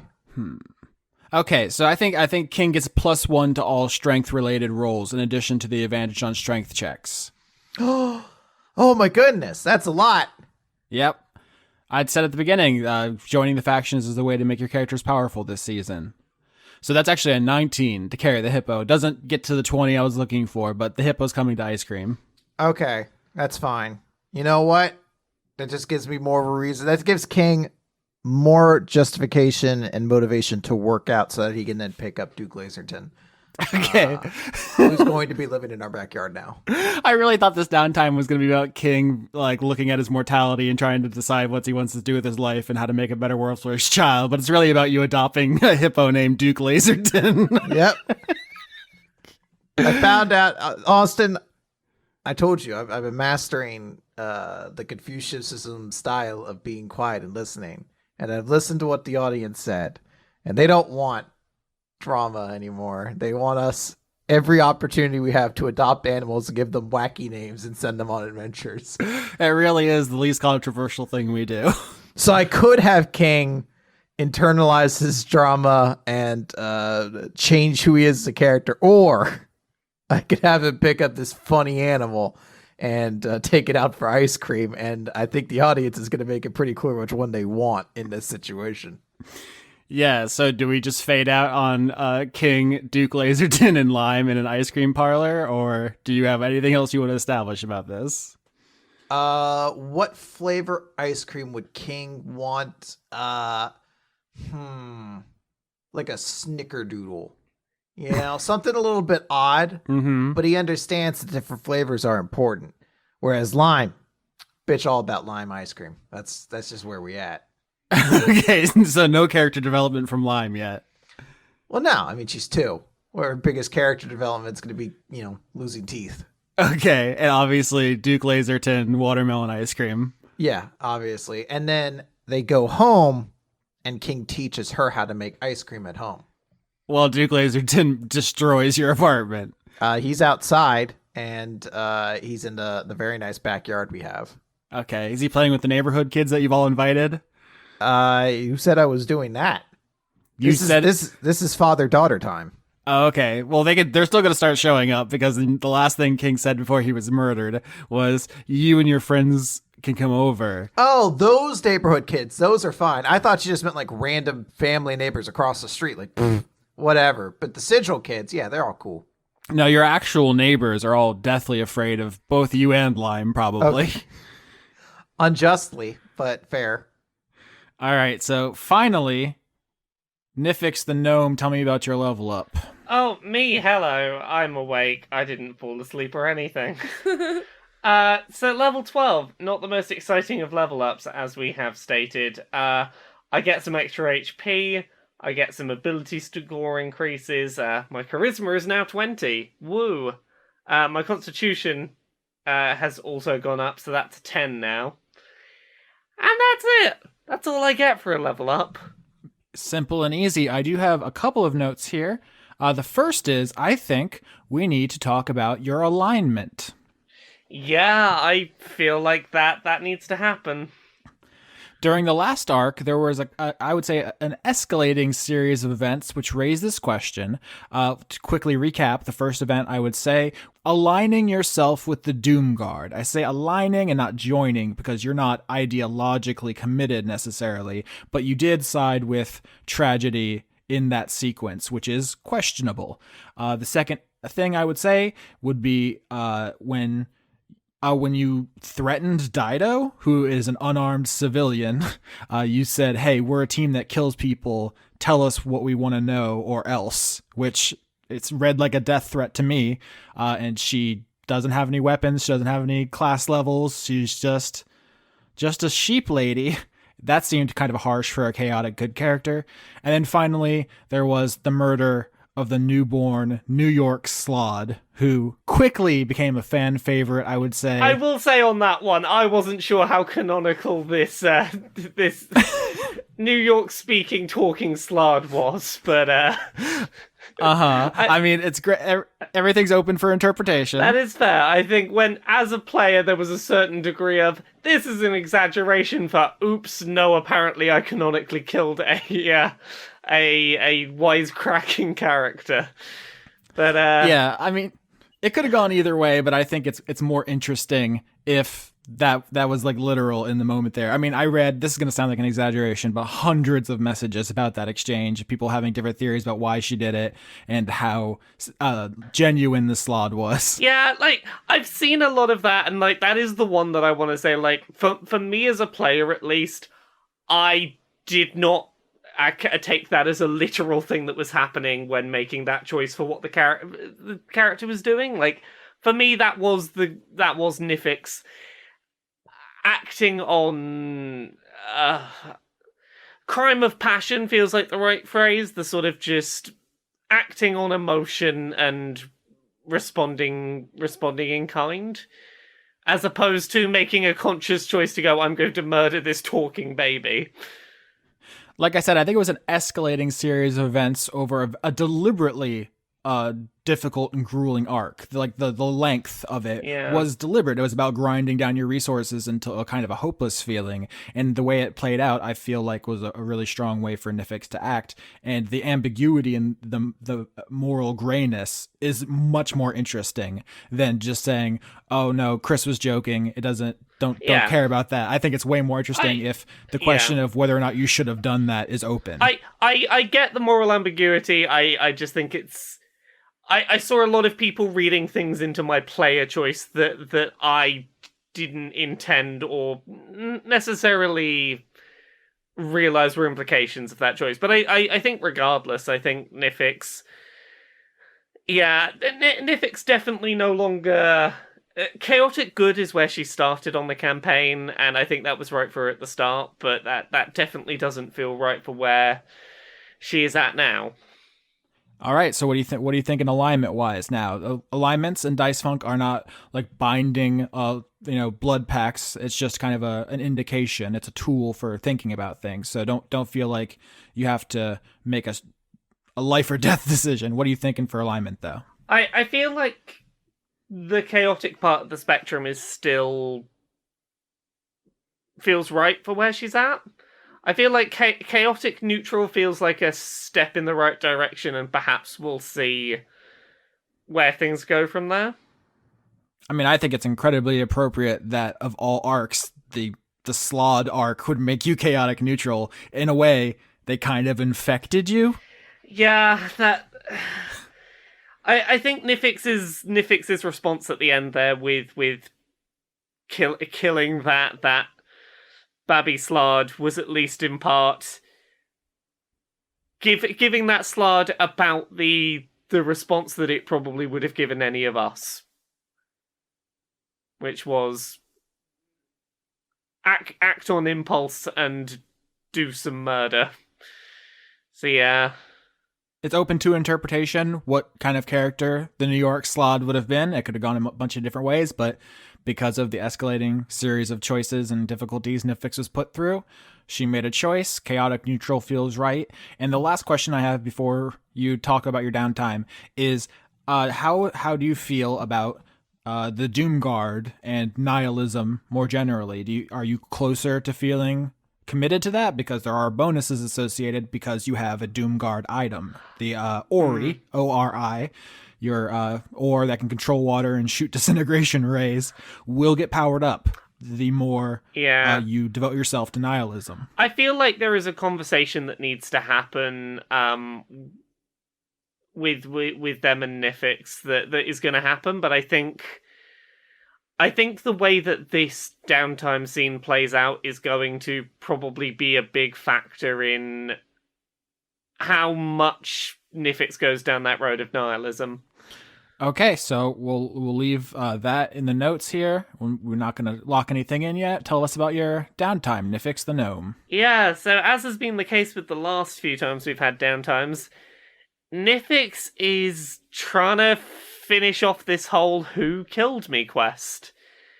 And previously, what we knew was Person with 1,000 Faces, which I think out of character, the lead suspect right now for is probably Blake, but I don't think Nifyx has had the light bulb moment to put two and two together without prompting. I think it's a little case of I don't think she sees the wood for the trees. I've never heard it said wood for the trees. I mean, I know that, it's a wood, forest, forest synonyms, but we use wood as a synonym for forest. Well, fairly frequently. This is what they call in England a Wendy's. I've just never heard that, I think we use woods in the same context here. I've just never heard it used in that phrasing. Yeah. Interesting. So I suppose the question here is, in the time that we've been on our big, long, grueling quest, has Nifyx's robot assistant managed to find out anything else about the Person with 1,000 Faces? So the last you spoke to Simon, he told you to go to the Society of Sensation headquarters, the tea house we already visited in this episode, and to use their search engine, essentially, to find memories related to the Man with 1,000 Faces. That was his suggestion to you. Yes, and at this point, does Nifyx potentially know that Cordelia has access to the Society of Sensation and could maybe, help a friend get in there? Yeah. I mean, you've heard her talking with Anastasia, and yeah, you're aware of her girlfriend drama, so she can slide you her library card and get in trouble with the university library for using someone else's card to swipe in. No worries. Well, in that case, that's the tack that Nifyx is going to take now is to go and start rooting around for some clues. Because Lauren is sick, we'll say that Cordelia just gives you her membership card and doesn't go herself because Lauren is dying as we speak. Honestly, that's something that Lauren would do anyway. So, did you ever get in trouble trying to swipe into the library, Lauren? No, because people tend to not suspect me because I look innocent. Yeah, they're just like, oh, this is a tiny little gnome lady. Just let her I'm in. like, You're like, I'm stealing and doing drugs right now. No one suspects the gnome. Yeah, that's how Lauren lives her life. That's true. So Nifyx, you enter with Cordelia's card and you go into their archive of memories. All the people who submit. I mean, you can just literally go look at Cordelia's memory being saved by Blake if you wanted to. But you're kind of using their her story situation. This actually happens a lot on our show, but you can name keywords and find memories to them. This is a little game you and I are going to play right now to find the man with 1,000 faces. What kind of keywords would you like to search? Well, obviously, 1,000 faces seems like a good keyword to start with. Yeah, so, I mean, that's extremely general. And so anything dealing with numbers, anything with faces, is you get 100 bazillion results. Okay, the man with 1,000 faces. Does getting slightly more specific cue us in if I put the commas around the sentence so we're looking for a whole phrase?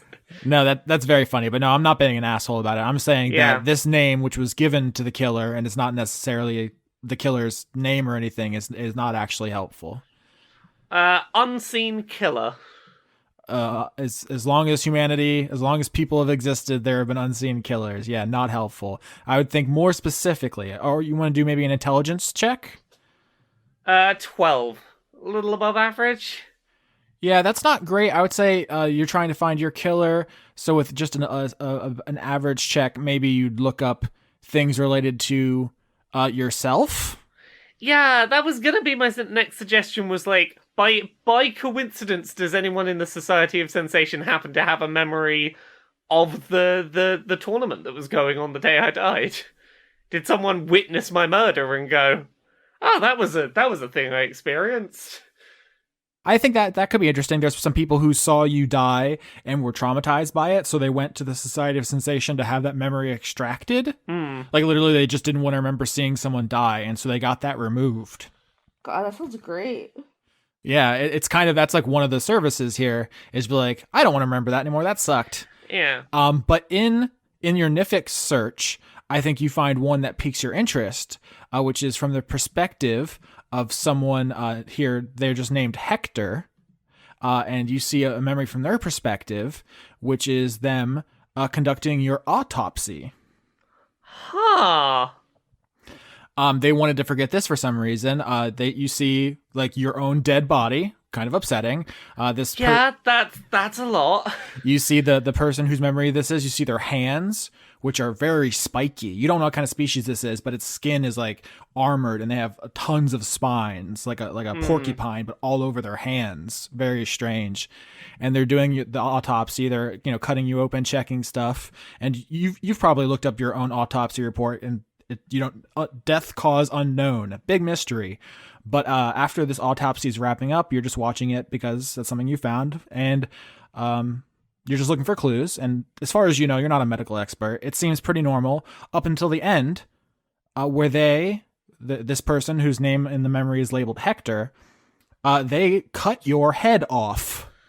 Oh, yikes! Oh, they slide your body into one of the fridges, like the morgue fridges. Yeah. Close the door, and then they put your head in a bag. So we were brought back to life with true resurrection that doesn't keep intact any, like, there's no sign of, like, there's a mysterious scar around my throat I hadn't thought about.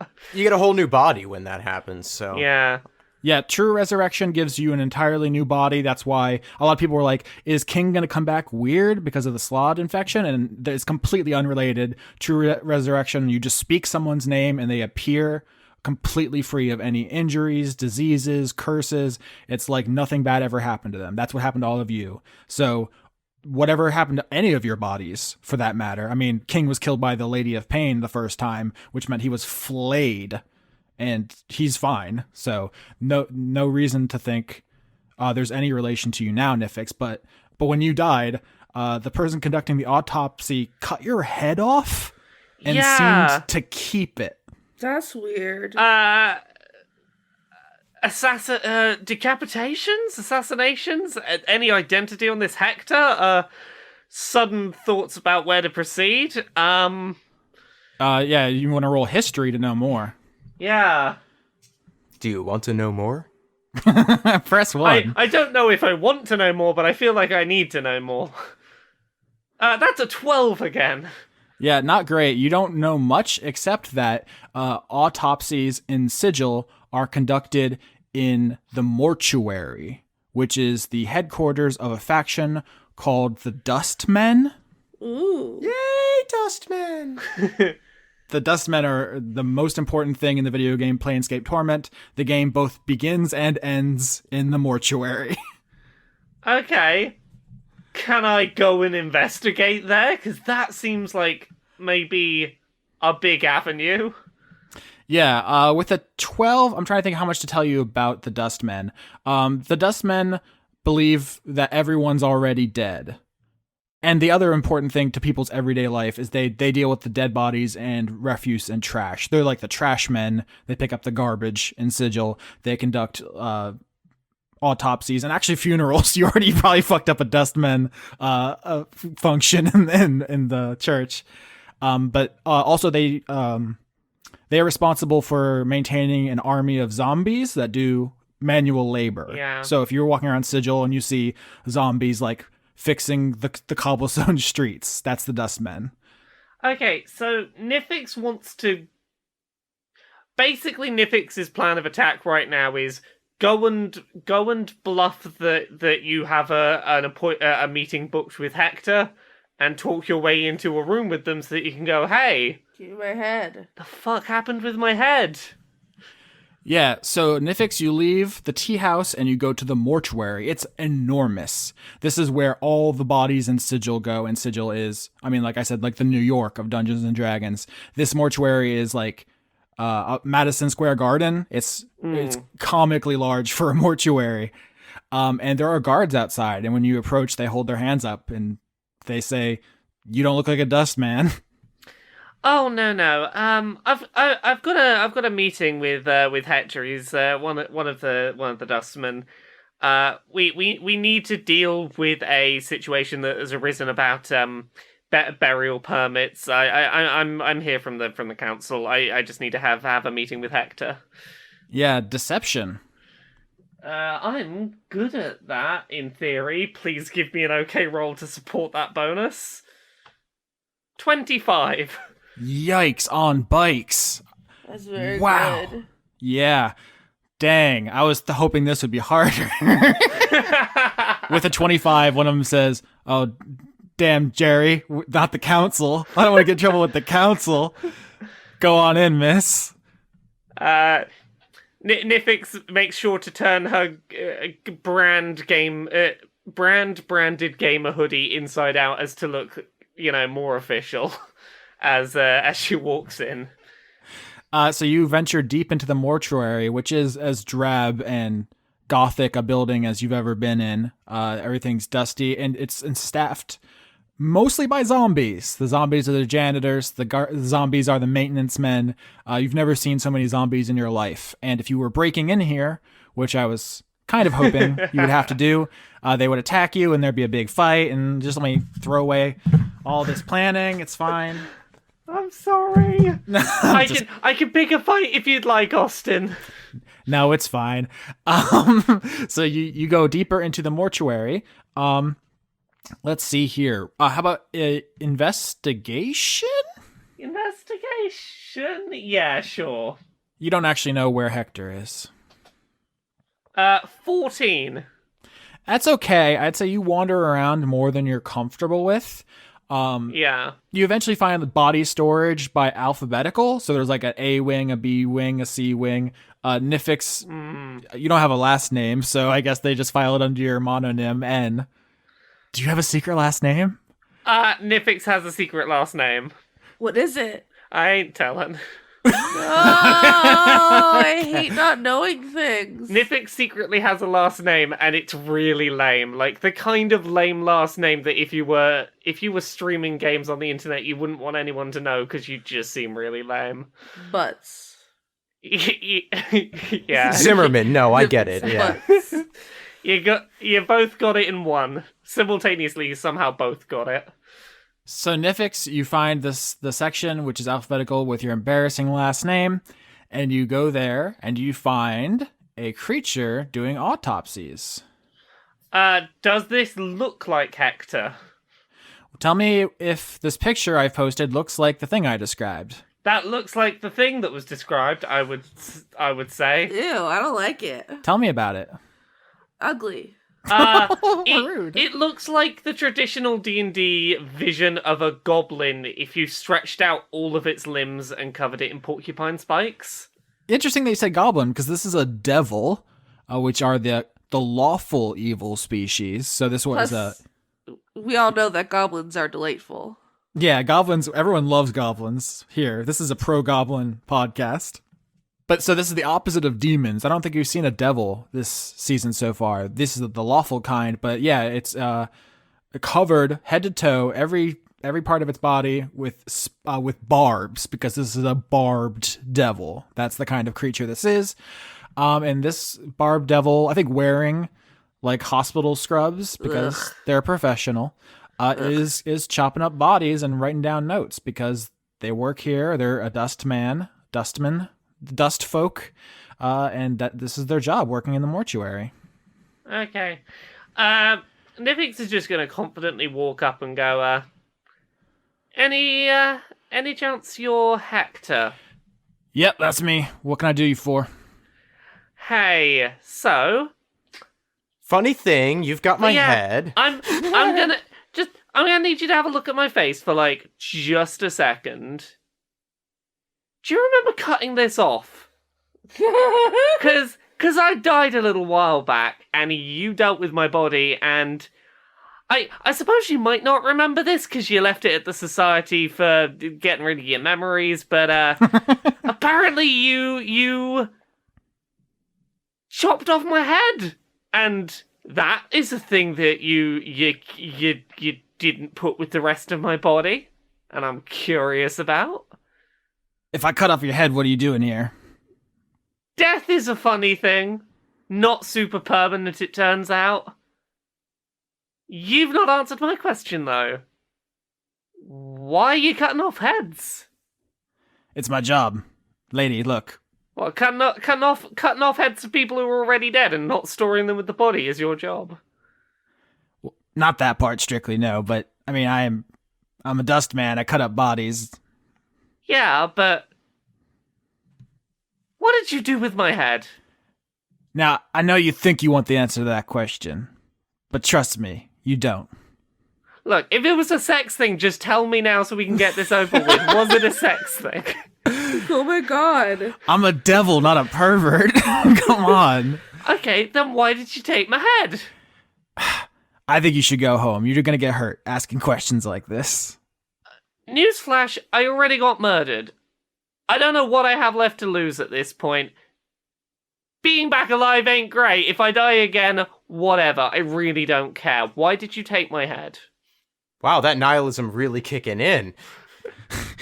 Listen, you've got a new head. You look great. Look, your aura is pulsing with power. Very impressive. How much is it going to cost to make you go away? The information about what the hell is going on. That would help. That would get me to go. Nah, I ain't no snitch. Fuck off out of here. Let me have a look at what spells I have. Kill him. At this point, Nifyx is gonna prepare the ore and start charging up destructive wave. Uh-oh. Pointed at him and just go, look, I've died. I've watched a friend of mine die. I can't do my career anymore in case I get killed again, because I don't know why I died, so I'll probably get killed again if I go back to doing whatever I was doing. I've got nothing to lose right now. So do you want to talk to me? Because I'd really like to know what's going on. Yeah, roll intimidation. Short little gnome in loud clothes with an oar. That's frightening. 15, and that's with a 2 on the roll. Yeah, he's a dustman. He thinks he's already dead. So he says, fuck out of here, gnome. You ain't gonna do it. Nifyx is gonna do it. Gonna fire off that destructive wave. All right, roll damage on the doctor. Constitution save? Yeah, not combat trained, not great. 4. Now you own Hector's shit. Yeah, so let's roll that damage. Yeah. Hector's having a very bad day. So first, the thunder damage is 10. That was some bad rolls on my part, but it's fine. We've still got the radiant damage. So that's 19 radiant damage, so 29 total damage. All right, so you point the oar at him and you blast him across the room with a wave of destruction. You could seriously mess him up and blast, all of his equipment everywhere. You wreck this examination room in addition to hurting him badly. And he's like, holy shit, she's serious. I thought you were just a little punk. No, I got killed. My old life is in shambles. Everyone keeps getting killed. I don't know what the fuck's going on. You have some answers. Now, do you want me to heal you up again so I can hit you with another one of these? Because whatever you think about death, pain's sure real. Ooh. Okay, I want to make this explicit because of the nihilism conversation earlier. Would you torture this man?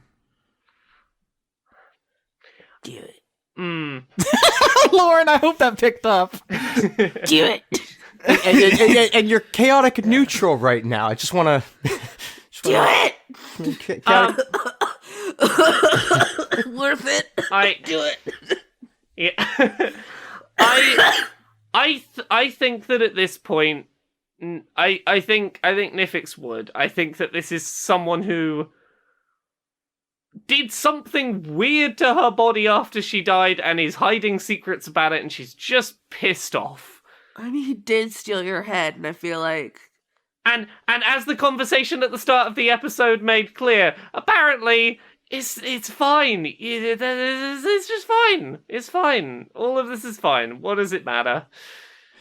Hector sees in your eyes that you are prepared to torture him for this information, and he says, "Man, I don't know what he does with the heads. He just pays me." Who? What does who do with the heads? He doesn't give his name, obviously. Okay. Where do It's an illegal head transaction. What are you talking about? Yeah, okay. What do you know? Because you know more than I do. Sometimes he sends messages and he asks for certain heads, and I drop them off in the park, and he dead drops me money. That's all I know. I don't know what to use them for. It might be a sex thing. Do you know any other head? Do you know who any of the specific heads he's asked for? Not off the top of my head. No pun intended. I can get you a list. Don't shoot. You can get me a list, and if you can get me some way of. When are you supposed to drop your next head? Sting! I'll tell you what, your next head, why don't you give it to me, and I'll deliver it. Conrad's the dead body on the floor that he was cutting up. I'm just trying to give you some possible opportunity. Head sting. How about this? This person can contact you. How about I hear next time they're after one of these heads?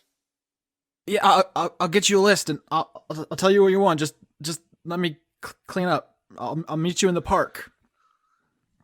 Bitch, which park? Snentral Park. Snentral Park. Snakes. You can tell it's you know which one it is because it has the big keep out sign with the picture of that little girl who killed all those kids with the limes. Oh, God. The killing was a joke. The kids were only injured with limes. At this point, Nifyx is gonna heal Hector back up. You heal Hector up enough that he can clean this up so it doesn't look like you blew it up, which would come back to bite you, I think. Yeah. And he's gonna meet you in Snentral Park. Yeah. Off we go. So Nifyx, you leave the mortuary and go down to the park. You see a sign which says, "Under no circumstances is this child allowed entry," and it's a giant picture of Lime. And I think you sit on a bench with the dark sunglasses and a big newspaper.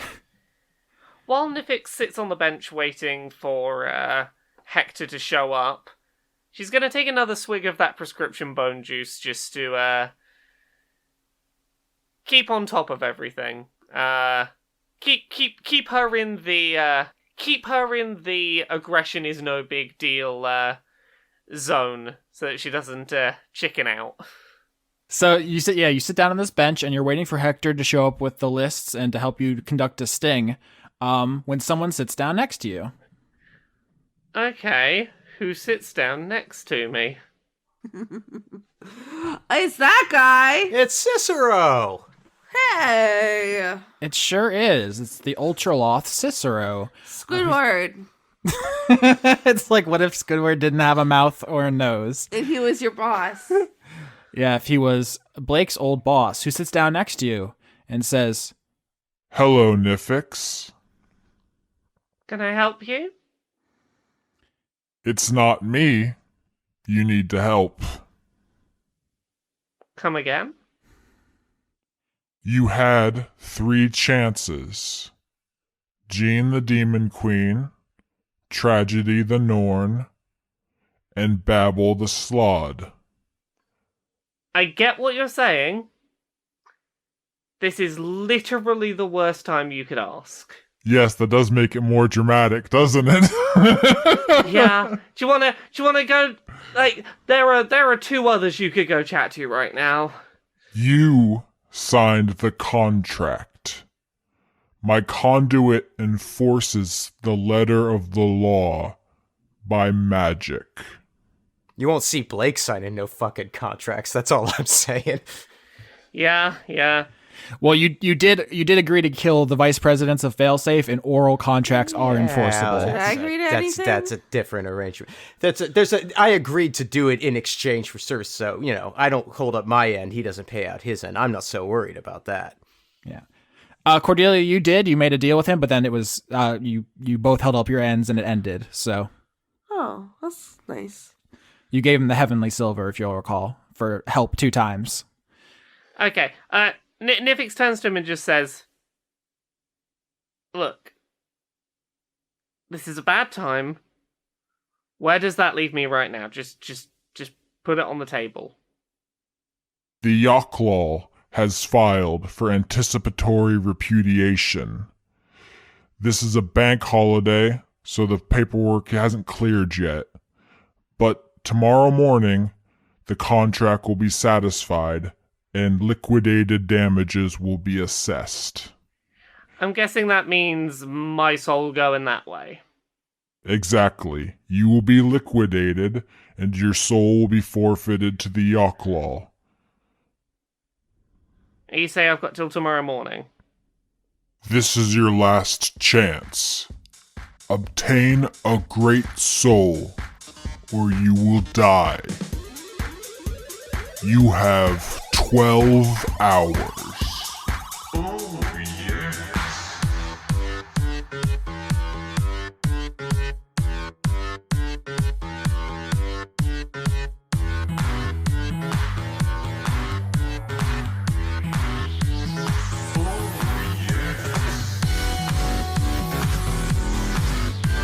Jingle, jingle.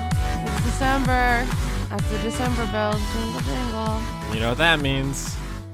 Time for executive My birthday, producers. exactly. It's my birthday. Everybody, make sure to give me a present at patreon.com/Austin Yorsky. Wow, thanks. Such generosity. Also, give me a present for us. I couldn't even do it all the way through. Disclaimer, all presents to Austin will eventually go to Lauren. No. Uh-huh. The executive producers for December 2019. You know that's not going to pick up. You know your butt's not going to pick up. I'm right on the mic, you little fuck. I'm right on it. Just giving it a smoocherino. Wait, why do you have to do it like this, though? Is this what Santa would want? Oh my god, I will murder you. Me? Yes, do the credits. Joseph Tombrello. Extellaris. Garrett, I talk words. IR people. Now they're trolling me. Ba ba ba ba ba ba ba. Conduit of groceries. Jade, the Emperor's hand. That's ominous. Brent, still every episode of Dice Funk Goatly. Devin, conduit of evolution. Evelician. John Madera, conduit of caramel lattes. The Cult of Gorfanax. Rob Dakin, conduit of Dice Funk, keeping me sane on a 300-mile drive. I wonder if on a 300-mile drive you listen to the whole credits every episode. That really eat up some time, huh? Paul Mullen. Alice in the Purple. Emily, conduit of Dynamax Yamper. Oh, he's so big. So big. Christ man, fist fighting Santa over spoiled white kids. I bet Santa will kick the shit out of most white kids. I think so. He's powerful. Toshiro Kuru, conduit of being thankful for content that inspires. Andrea Grothin. Dr. Goat of Christmas Past Man. Face down, ass up. That's the way my brother died. That's very good. I don't feel like we can do it justice, honestly. Festive Jamie is probably stressing over gifts as you speak. Can we just take a moment to talk about gifts and what an awful obligation they are? Hey, shut up, Francois V. She likes gifts. I hate gifts. This is the main fissure in our friendship. Hedron Master. Nifyx. Oh, I'm losing it. Nifyx Decidia, a lonely gay sheep. Possum Kingdom Refugee supports Lauren's nudes. Thank you. Random, conduit of would you like a hug? Vinny, conduit of No, I can't read this one. Do it! Vinny, conduit of Christmas tree butt plugs. That can't be real. Yeah, it is. Oh, Z23619. It's just a quiet assurance, like, yes, Austin, yes, it is. Kevin Dobbins. Anthony, patron of Dora. Oh, I guess like Christmas tree themed. I was thinking of like just an actual tree. I was like, that can't What's be. wrong with you? A lot of things, honestly. Morgan Rapp. Haley Anderson. Did we say Anthony, patron of Dora? I was too busy thinking about butt I plugs. did. Pinko Sock. Haley Anderson. I'm going backwards. Pinko Sock. And someone did Santa Fatagan. Santa North Pole. It's the thing from Call of Cthulhu. The Cthulhu Fatagan made with Santa. I'm sorry I ruined your joke by just explaining it. 'Tis I, Zedster. 69 Spoopy 420 Sean by Lauren's Ludes. Yes. A montage of goth Nifyx staring out into the rain. Wow. A werewolf with the Chinese menu in his hand. Sorry, I was thinking about Nifyx. That's such an important image for people to internalize for this arc. Aaron Norgard. Abigail Grace. Adrian Y. Aftershock, future chapter head of the Satanic Temple of Nebraska. Someone's gotta do it. Agent Hedgepiggle. Aki Savalainen. Alex Vepra. An otter playing in the snow. This otter's going on such an adventure through the credits. I'm jealous. Andrew Birmingham. Andrew Feggie, conduit of eyeballs and the fruitcake itself. No. Andy Harkins. It's like a haunted house thing where it's like the spaghetti is... What is the spaghetti? Organs? Yeah, but there's eyes in the fruitcake. Anna. Anna, conduit of procrastination. Antonio, conduit of snacks. Archduke Archibald, the huggable of cactus. The huggable of cactus. Ariadne, spinning up a new display name. Still good. Arshin de Koning. Ash, the gayest bitch in the Midwest. Austin Korgsky, conduit of best boy itself. Austin, you absolute slad. Austin! Merry Christmas to everyone. Isaac, conduit of gabble, gabble, gabble.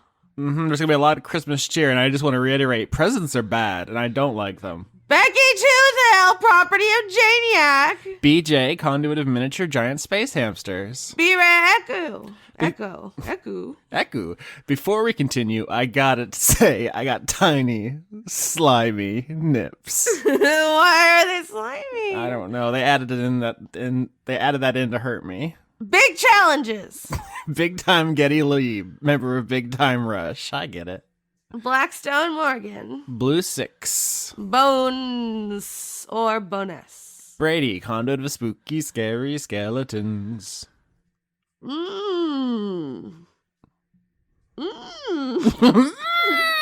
Brasile Catalia. I know that's wrong. Don't at me. Cute lady Christmas candy conduit of orchids. Callum, rake with a Blake. Wait, fuck.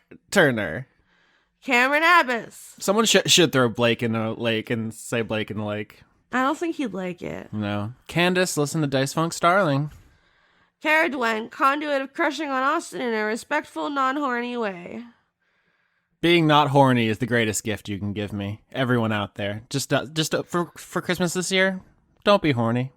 Chance Hamlin is a gambling pig at your Xmas feast. Charlie, I fucking choked on my breakfast at Womb Blade.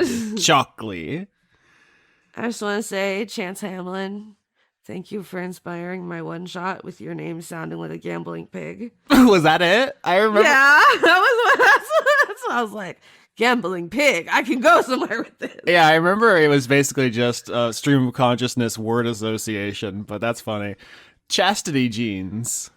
Chloe the dog defending house against Nemesis dog. Chris, conduit of bad decisions, Walling. Christopher Charlow. Coho Blast. Colton King. Conduit of cat beef. Cordelia the tube with the tude. Corum the recursive, conduit of Corum himself. Cosmignon, conduit of Stardust, Ink Master General. Counterfifth. Sierra Saldana, prophet of R and Jesus. Cucumber. Dandy Snuff. Daniel Marsden, conduit of unnecessary consonants. Daria, go freaking right. Dawning Frost. Deathworm Jingle, don't let the bells end. Okay, that's a subtitle for the movie Deathworm Jingle? I don't know, but it's very ominous. I'd watch it. Decibel. Declan Sands. Dennis Pancake Detlefson. Dinosaurs are giant birds with teeth. Now, I'm no dinosaurologist, but Geese have teeth already. DM Tau. Now I have to deal with player shenanigans. Don Johnston, not to be confused with Don Johnson, who is a person who exists. She added that. That's not part of it, but that would be a funny thing to write. Dorian, conduit of devotion. Dr. Isix. Dragon Nexus, conduit of taking too long to support you.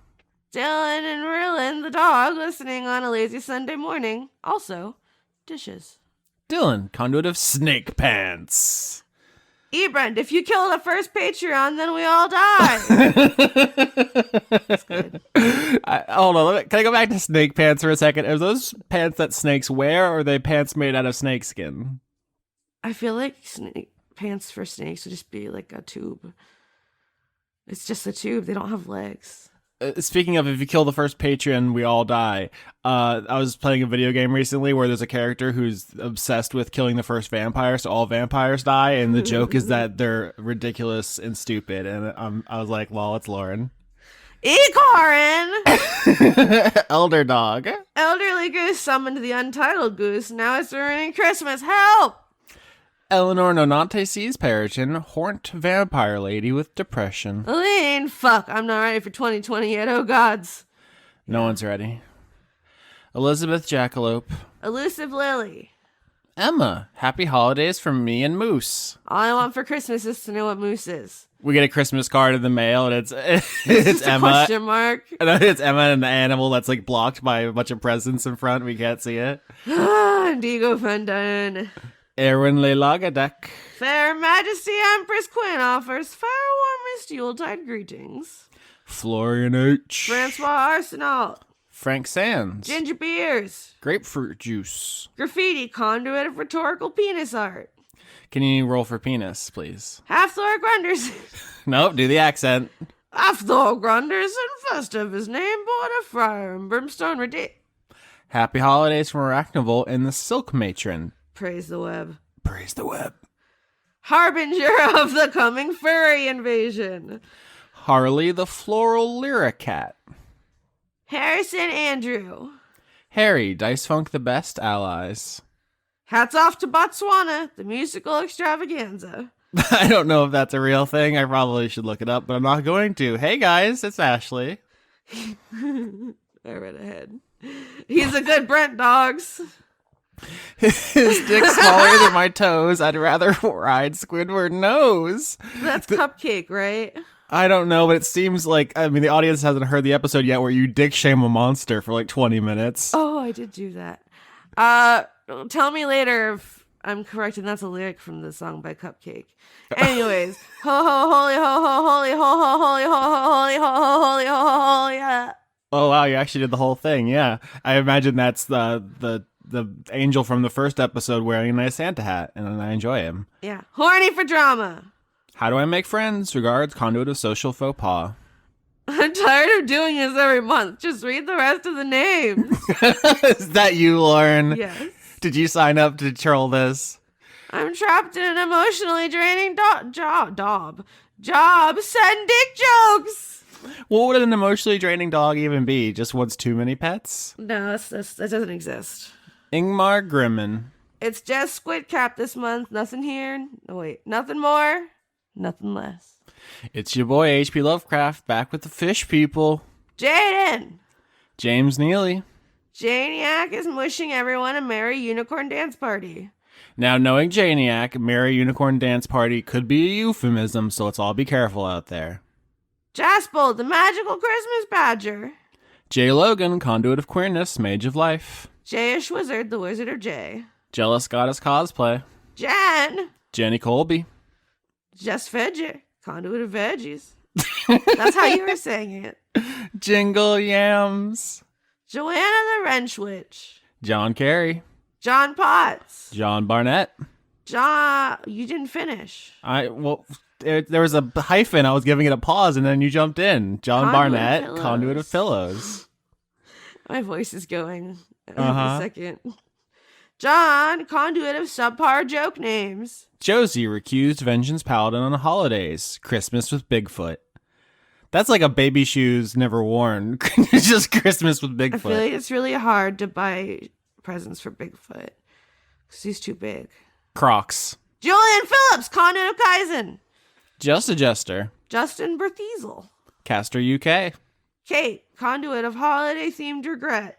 That's how I'm going to feel when I drink 10,000 eggnogs and I die. Kiefer Lowe. Kelladry is thankful that her spirit is bound to the awe-inspiring Mitzi. Keller Automat. Ken, conduit of finally writing this goddamn PhD dissertation. I forgot my credits voice from last month. Ken Teroy. Killer Cotton Shizno. Ken Iku fan. Kitty Foe, one breathing burrito crawling out of your stocking. Well, that was an upsetting update on the burrito situation. Corrito Prime, Digimon is better than Pokemon on the Switch. Corrito Prime, you really gotta fucking sharpen your argument before you step up to me, because I can't with you right now. Come on, fool. Christina, conduit of finally writing my master's thesis itself. Kyle Badsvik. Kyle, president of the Drop Goodwood fan club. Lady Misfit, Dino Fact, Mosasaurs are not dinosaurs, but lizards, specifically that. We have a lot of paleontologists in here who are very excited about dinosaurs and birds and lizards and teeth. I don't know why we attracted that audience, but okay, cool. Larry Yelling Man. Lars Owners. Lauren's mom's duck, conduit of Santa Claus, but underwater. I misread that as Lauren's mom's dick at first, and I was like, I don't know if we're going to read this one. Loopy Elephant. I'm sorry, Lauren's mom. Lauren Cates eats Holly Kokrazog. It's a Holly Funt in an Aarakocra in a Bozog. I did have a turducken this year. It was very tasty. All three of those are sapient. They're not animals. Oh, that is bad. They're people. Ludovico. limited. Luther, the conduit of a button quail in a pear tree. That sounds like a very small quail. Precious. Maclode, conduit of perpetual horn. Now, what did I say about Christmas horniness? Manticore, Death Lord. This year, we're not doing it. Nobody's We horny. are. Do it. Master Zemnohort, or should I say Zemnohort, because all horny now. No mistletoe. I'm done with it. Math Tracker won't tell Lauren what $400.60 plus $20.09 is. I know, you can't stop me. Matt Collier. Is this a sex thing? What's going on? It's $420.69, you idiot. I know. No, you didn't. But I thought the denial of the information for... Never mind. I thought it was a power thing. They were keeping it from you. Matt Lackett is almost done with his PhD at last. Sleep in video games. Matthew, listen to Dice Funk and Neoscum Schultz. Also very cute that Matt Lackett thinks they get to sleep and play video games now that school's done. My dude, that was your last chance. You're done. You're done, son. Joke's on you. Maximum side boob X, 2 turtle doves and a side boob in a pear tree. Majin, conduit of screaming internally. Melbent. Mary Flowers. Merry Christmas to Paco, the coolest shark in Denmark. God, Paco. Is that the shark from the Shark Tracker that went his own way? Pablo. Oh, Pablo's a cool shark we saw once. He That's was nothing. going all over the place. Merry Christmas from Melissa the Dice Goblin. Yep. Michael Hall. Hall. I just like taking it from you. You do. Midlife stasis, conduit of inevitability. Mike draws you roasting nut buttons by an open fire. Miko from Finland. Miles, conduit of passing from credits into a one-shot as an ocelot. Mr. Willie Phoenix, Steven, lesbian Sigil, Pooh Bear Shaker. You fucked it up. I always do it real good. Yeah. My last joke name was bad. I'm sorry. A warm kiss for cold tips. I don't know what that means.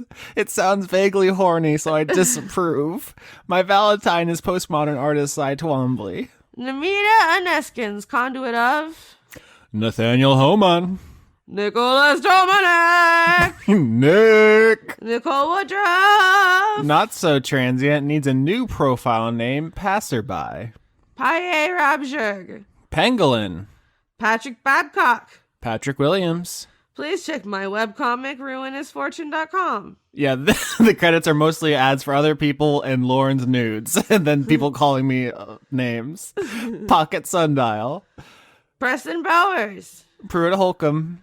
Puck, conduit of trying so hard that you ruin it, but festive. Oh, nice. Pumpkin Spice Criterion. Is it still pumpkin spice season? It's always pumpkins. God, I'm so mad I can't even say it. It's an extremely white hill. This is an extremely white hill to die on, Lauren. Pumpkins and yams and various... Yams aren't gourds, but they're similar in texture. They're delicious, and everyone can get off my dick about it. Pyropsychotic, the mini-boss secretly relaying messages of deceit. R.I.P. King Sladass. We hardly knew ye. Oh, no. That's the name. Yeah. This was probably submitted before we decided the canon fandom name is the New York Slod. Razumi Azura. Remsiv. Robert Chisholm, conduit of efficiency. Robert Tuttle. Salad Child. Sean Lyons Burke. Simmons, conduit of harder slatty. Sergeant Rattlebones, the skeleton war rages on. Shane Sedgwick.